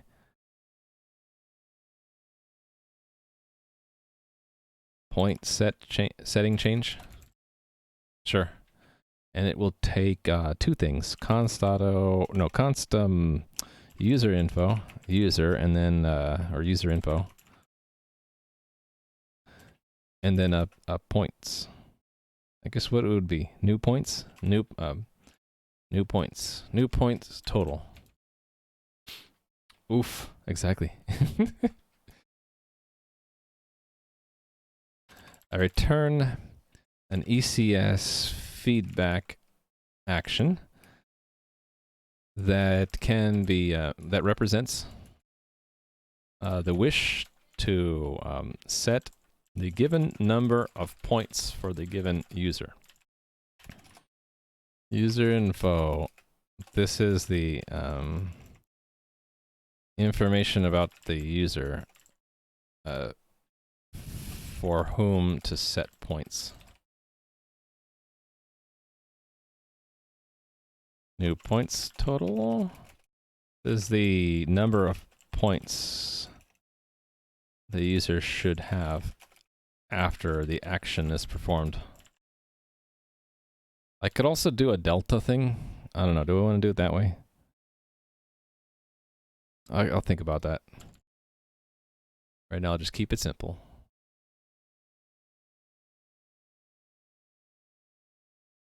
Alright, prefix is that. Wow, that name is long. Okay, and then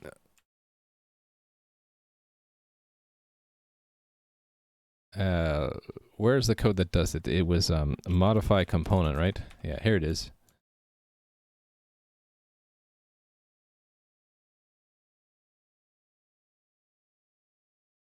What is that? Oh, golem cooldown? No, golem command. Right, here it is. So basically, if user info dot player ID is 0, do return that, right? Else, we're going to return a slightly different looking one. Let's get this one first. So it would be user info dot entity, and then this is new points total, right?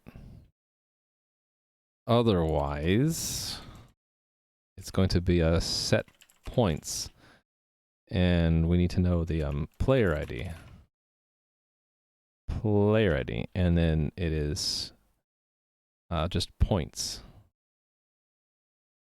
New points total. That's exactly what I want. And then that's what I'm gonna use in the gift command here.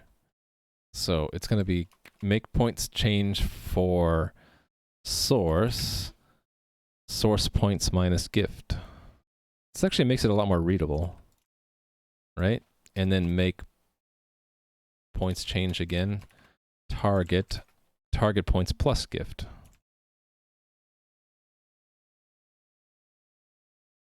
There we go. Take points off, give points to. Oh, it's almost at 80 degrees Fahrenheit. All right, what did I screw up?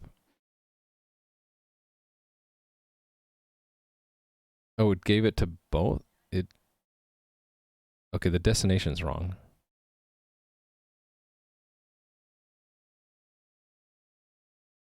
We are gifting to Bob, right? Yeah, gift to Bob. Bob should not be linked. Oh no, Bob is linked. No, Bob isn't linked.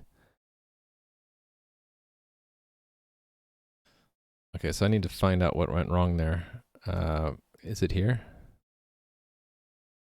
Yeah, let's see what went wrong there.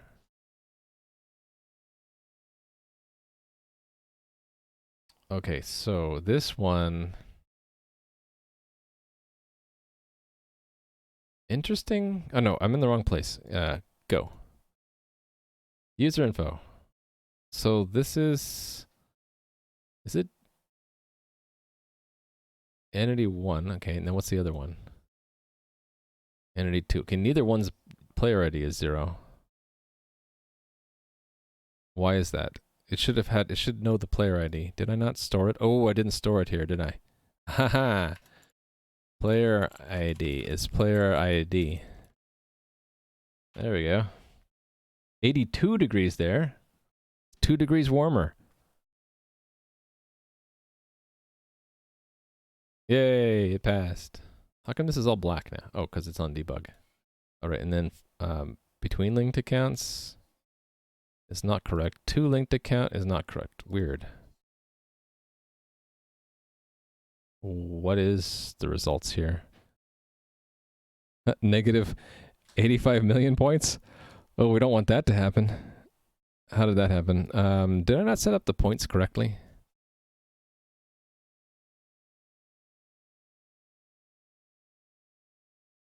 Oh, did I get these backwards? No, I didn't. I gave him 25 points.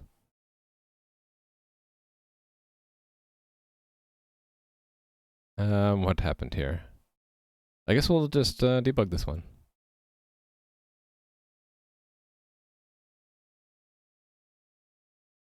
Alright, so that's not linked, and then what about this one? Ooh, garbage. Call stack, please. Target is like uninitialized.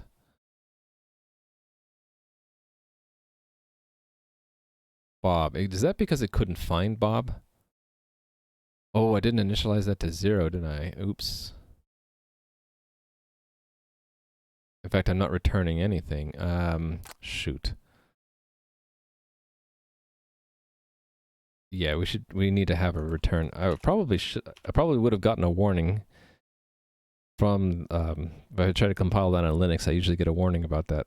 Interesting that it's 0, though. It shouldn't be. Yeah, it's not finding Bob for some reason. Lookup, it's wrong. So it's down here that's failing, right?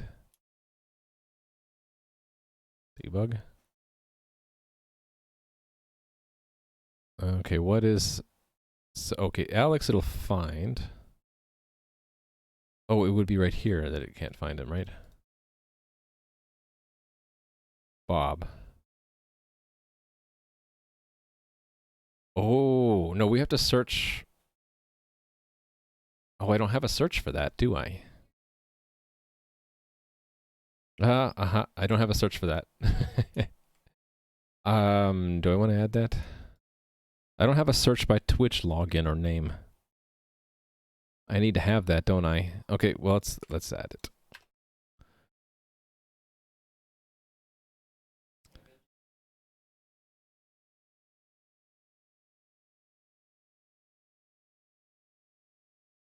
Yeah, so it would be similar to that set Twitch info. So get by Twitch login or name.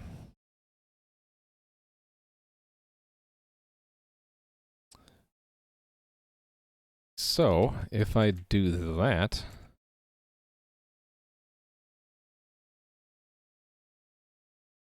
and then I search either of these, it should find it, right? I know Twitch doesn't allow it, but let's say the display name was Bob instead of Alex. So all of these variants should work, right?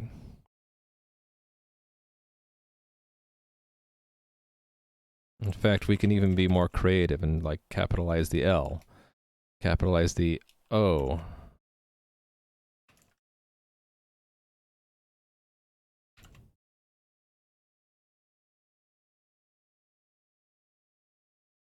But then have 0 for like Fred or Lex or Al or Bob 2 or something like that. All right, that's probably good enough.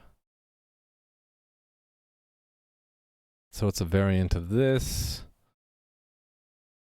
Get by Twitch login or name.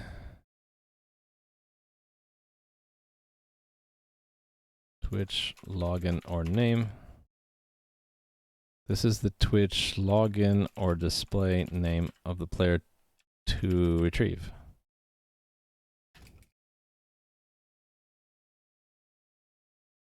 Login or display name. All right.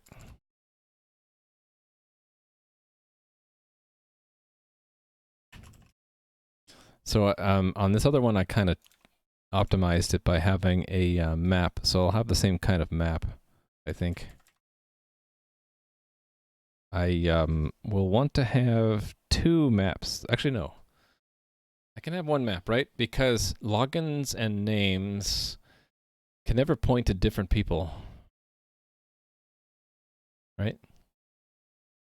Assuming both the login name and the display name are unique. That's what I was just thinking, Toulouse. I think that's true. I believe it's true. I think you can't pick a display name that's someone else's login. I think the only thing you can do right now is 2 cases, right? If your login is all ASCII characters, you can have an alternate spelling using uppercase, right?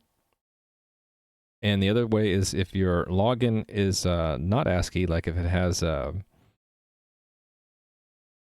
is it the other way around? One of the two could be like Chinese characters, and then the purpose of login has to be all ASCII, but the name could have Chinese characters or something like that. But I don't think they're allowed to collide.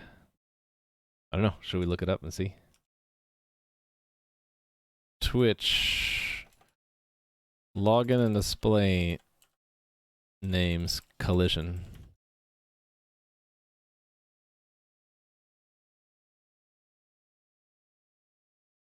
What does it say?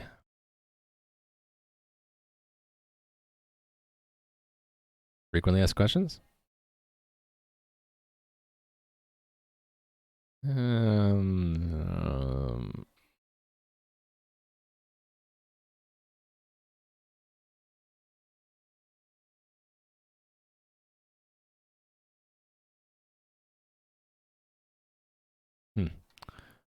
not seeing any direct answer to it.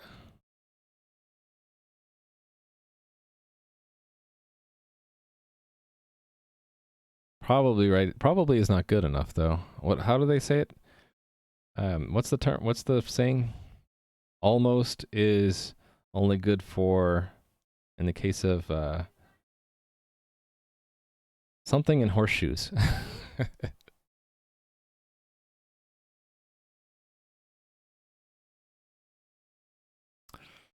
I don't know. I'm gonna guess that we're safe though, because wouldn't it be a problem to like any of the Twitch commands to have a collision like that? Horseshoes and hand grenades. That's what it is. Close is only good for horseshoes and hand grenades.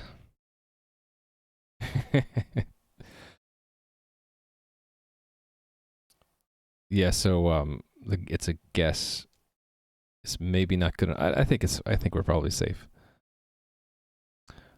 Get by Twitch login or name. So player ID by Twitch login or name. That's a huge variable name, isn't it? And we're gonna do a case insensitive comparison, right? To lower. And again, this is going to suffer from not supporting UTF-8 right now. So I'll have to deal with that before I push this to production.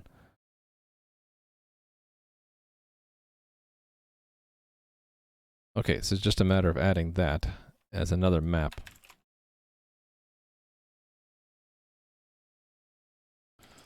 This is used to match Twitch login and display names to player identifiers. Okay, so I think I'm just going to search everywhere I did that. I'll do the other thing. So this is what? Deserialization, right. So player ID, this system to lower.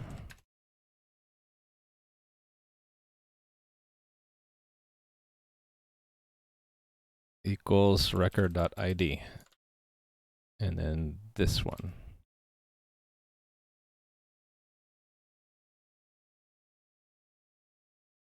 And then add.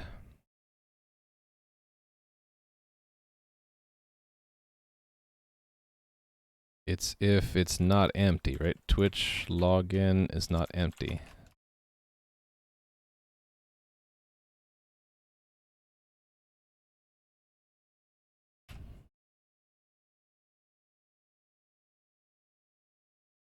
To lower this.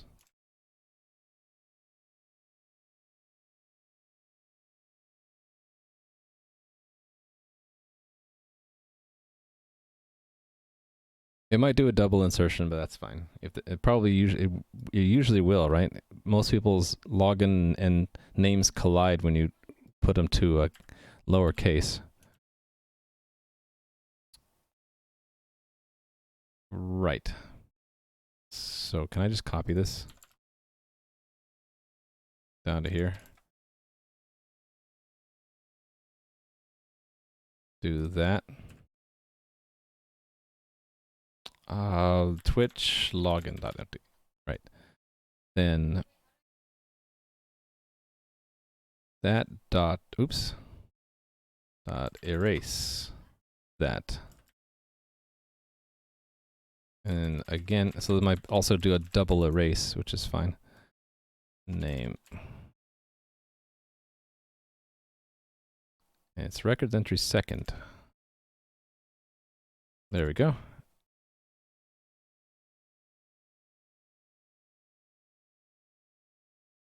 Okay. And then 2 more.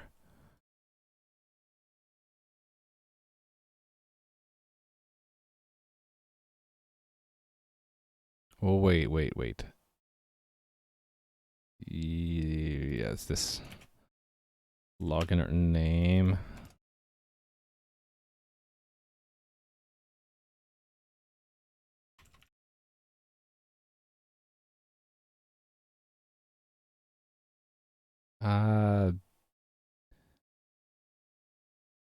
Why didn't it okay, it just took a while. Twitch name. Actually, I need to do it if it's not empty, right?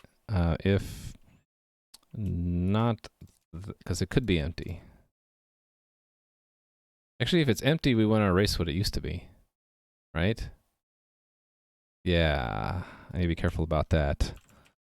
Else that, actually, I want to first erase the old name, and then if it's not empty, yeah, I want to do it this way. So, kind of like that. Erase the old one. I need to do that before.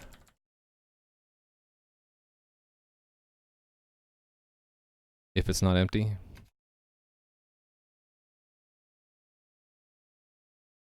Man.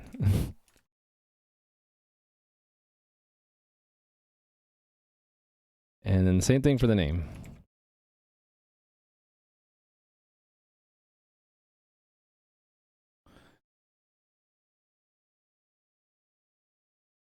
Twitch name empty. Oh, okay. Clone, yes. We must clone. Must clone. Name, there we go. All right.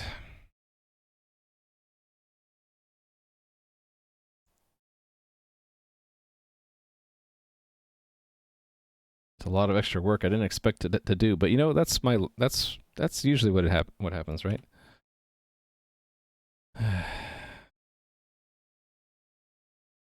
It's hanging right below 80 degrees Fahrenheit, and I'm starting to sweat. Okay, that passed. Now what about the golem checks? I don't think I'm doing this. I didn't finish here, right? Or did I? I forget. I needed it for some code here. I just don't remember if I finished the code. Gift. Oh, all right. I wrote the function to use. I just haven't. I'm not using it yet, right? Or am I? Hold on. Was it in this?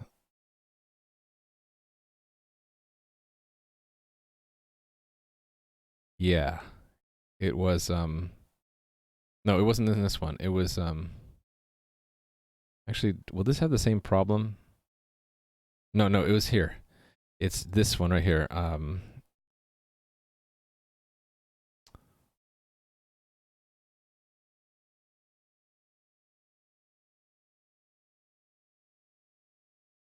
Wait a minute. Let me think about this. Yeah, we do another search here. Const auto player equals players get by Twitch login or name. Twitch login or name. Lowercase. Does that do a lowercase itself? It does, so I don't need to do it myself. I can just do that. So do I need that? I do a direct comparison there. Yeah, okay. I might as well do it just to be safe. If player.id is not equal to 0, then we know who they are. Can I combine that with that somehow?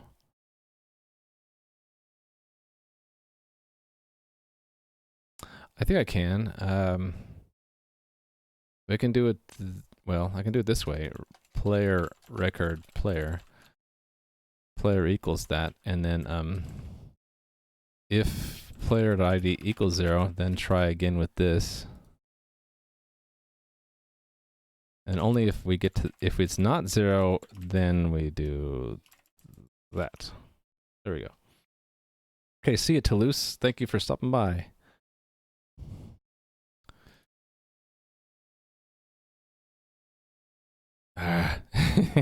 It's close, though. Oh, it's not capitalizing Bob. Okay. Why not? Shouldn't we be getting their name back out correctly? Oh, wait. Where is that again? It's in gift.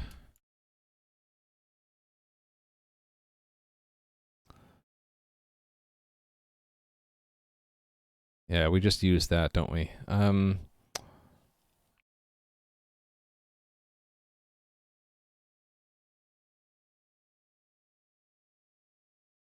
I'll just cheat for now and just leave that at lowercase.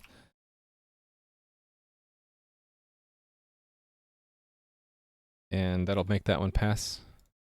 And then I need to also change the between. This will also be lowercase. Maybe I'll make a note for this later. So, gift command, fix the problem that the gift command, whoops, always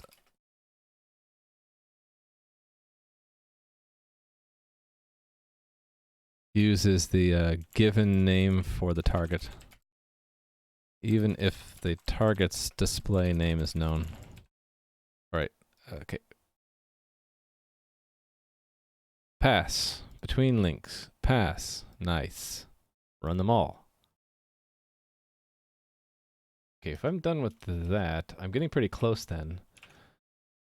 At least for repairing the golem. So I could rerun the test environment. Actually, that might be a good stopping point to rerun this in the test environment, make sure I can still, the point system still works, linked and unlinked accounts, right? Let's just run everything. And let me just check this in. I haven't checked in code all day long. Haven't I? Or I guess I did a little bit ago. Yeah, I did quite a few things here. Well, I'd added the set Twitch info. We should probably just put that in its own check-in. There.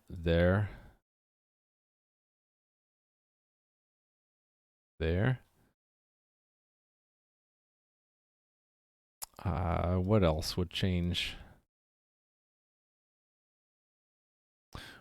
Well, it really only needs to be defined in, that's good enough. So I can just say add set Twitch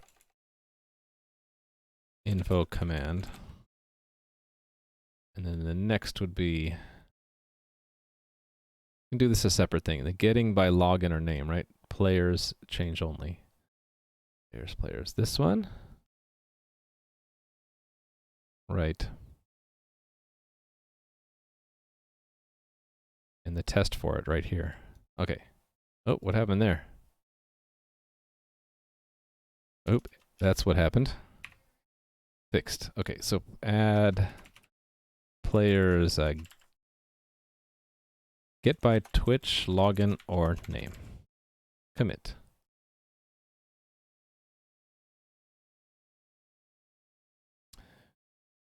Okay, all of this I think is the points moving. Also, yeah, this is all point migration. So should I just put that all together?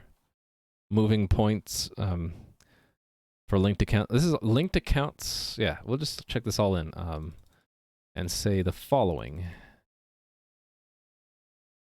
I'm going to say it's work in progress because I haven't double checked anything. Work in progress, moving login endpoints for linked accounts. When accounts are linked to Twitch, store points and Twitch information in the player's record. The character components only hold Twitch information for viewers who do not have a linked player account. That's it. This stuff is the legal stuff I'm doing off stream to do my privacy policy. I don't know. I don't think anyone would care to see a stream where I just work on terms of service and privacy policy, so I wasn't gonna do it. But I don't know if you guys think it would be fun. Maybe I should just do it. What's this? Login 6. Okay, this is broken somehow. The login is failing. Why would the login fail here? It's failing on 2471. I just got that working before the stream. Why is it broken now?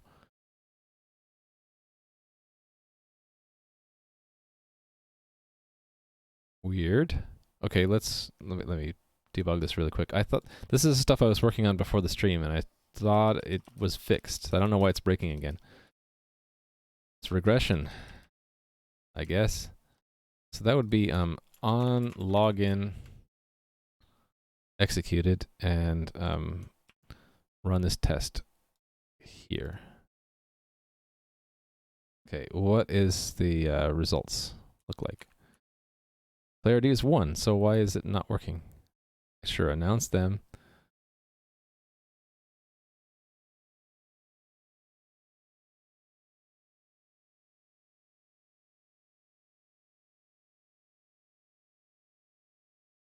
It's 1. Right, so that's not happening. It's supposed to store it right here. It is storing it, so what's going on here? Why is it still failing? What, it didn't fail that time? What? Well, that's weird. Uh-oh.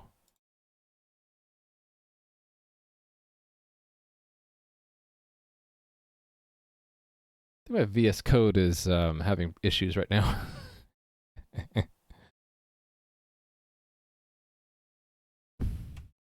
Right here. How come you lost your mind there? Well, now it's passing. Well, that's weird. Is this like a race condition? Ooh, it's a race condition. Probably between 2 threads. Why would it be a race?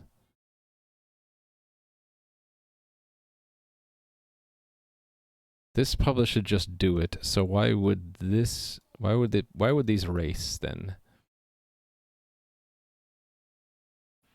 Let's see it when it fails. Now it's not going to fail, right?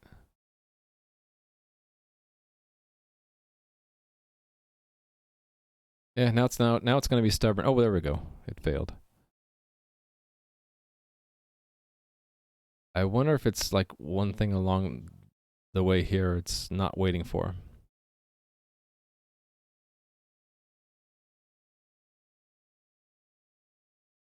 All these expectations are passing though, that's the thing. Would it be here?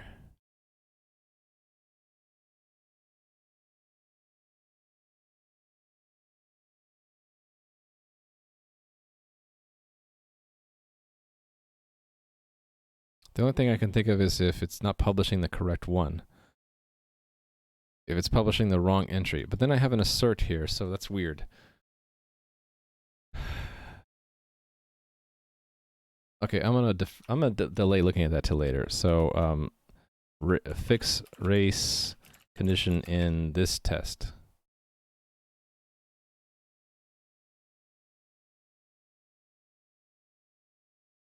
All right.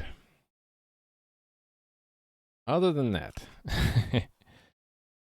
run all the unit tests and just let me see if I can wrap things up here. So yeah, I don't have anything else checked out. I was gonna run this in the production environment now. not the, I'm sorry, not the production environment. That would be stupid. I'm doing the test environment. So I should be able to see my points. So I'm gonna have to take the bot offline in production and put it back online in test. I might not have an OAuth token for the bot in test though.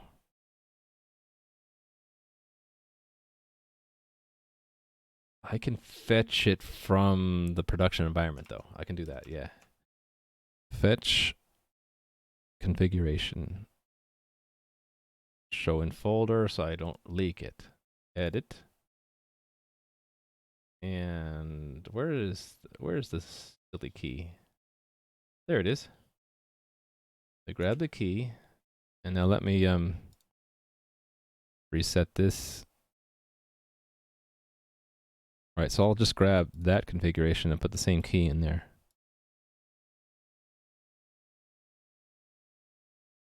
Oh, it already is.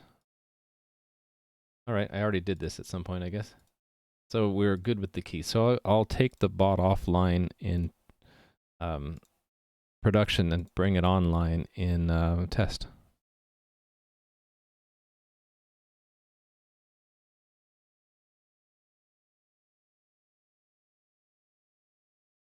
And there we go. So to see if it's working, up to no good. All right, cool.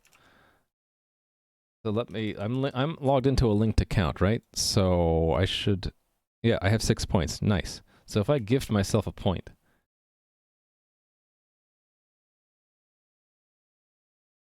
it didn't work. All right. Well, it was worth a try. What does the GM view show? 6, and if I refresh, so it's like not thinking I'm linked, that the account is linked for some reason. All right.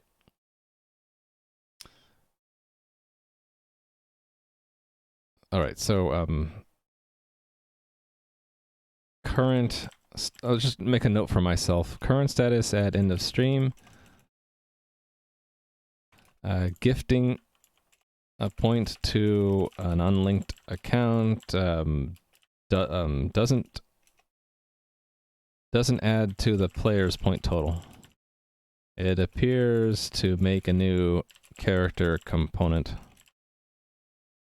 and store the point and store the point there. Actually, I should give myself another point and see what happens.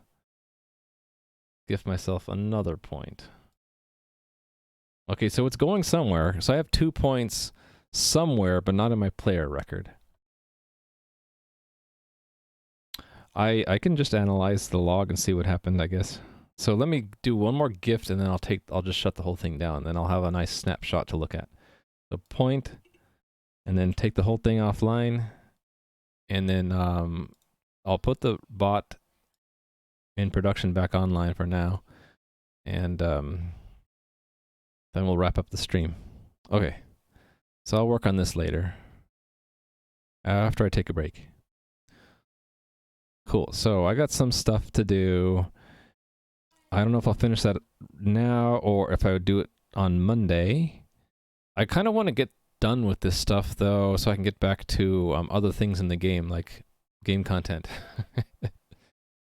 So I might just work on this over the weekend and get it all squared away, and then try to think of something fun to work on next week instead. That's gonna be my plan, I think. All right, I hope you guys enjoyed watching today. I'll be back next week, hopefully. My schedule might be a little chaotic because of family stuff going on. Don't know. I'll try to keep my schedule and the panel below updated. But I'm not the best at that, so my apologies if I'm not perfect there. Just looking to see who we can raid. Oh, guess who was just in the stream helping out and is now streaming? Guess who? You won't be able to guess because he uses a different account name, and I'm not going to dox the fact that he has a different account name. But maybe you can figure it out. So I'm going to raid Failed to Survive. So this is quite different, and so if you want to watch another programming stream, then my recommendation instead of who I'm rating would be to go check out either on Tim Baudet. Let me do the shout out commands. Tim Baudet, who's streaming right now, or you can check out Spherus. They're developing different games. So Spherus is an Unity a game dev, and Tim is making his own game engine in C++ and games built off of that are like racing genre kind of games. Yeah, shout out me. Can't raid me. But I like to, when I want to chill out and just enjoy something that's not programming, I like Fail's stream because he's just got a good vibe going and good community. And it's Minecraft, so if you're not into that, my apologies, but I'm going to rate him because he's a nice guy. Fail to survive. All right, I'm hitting the button now. Hope you guys have an awesome weekend. Hopefully I will see you on Monday. Take care. Bye.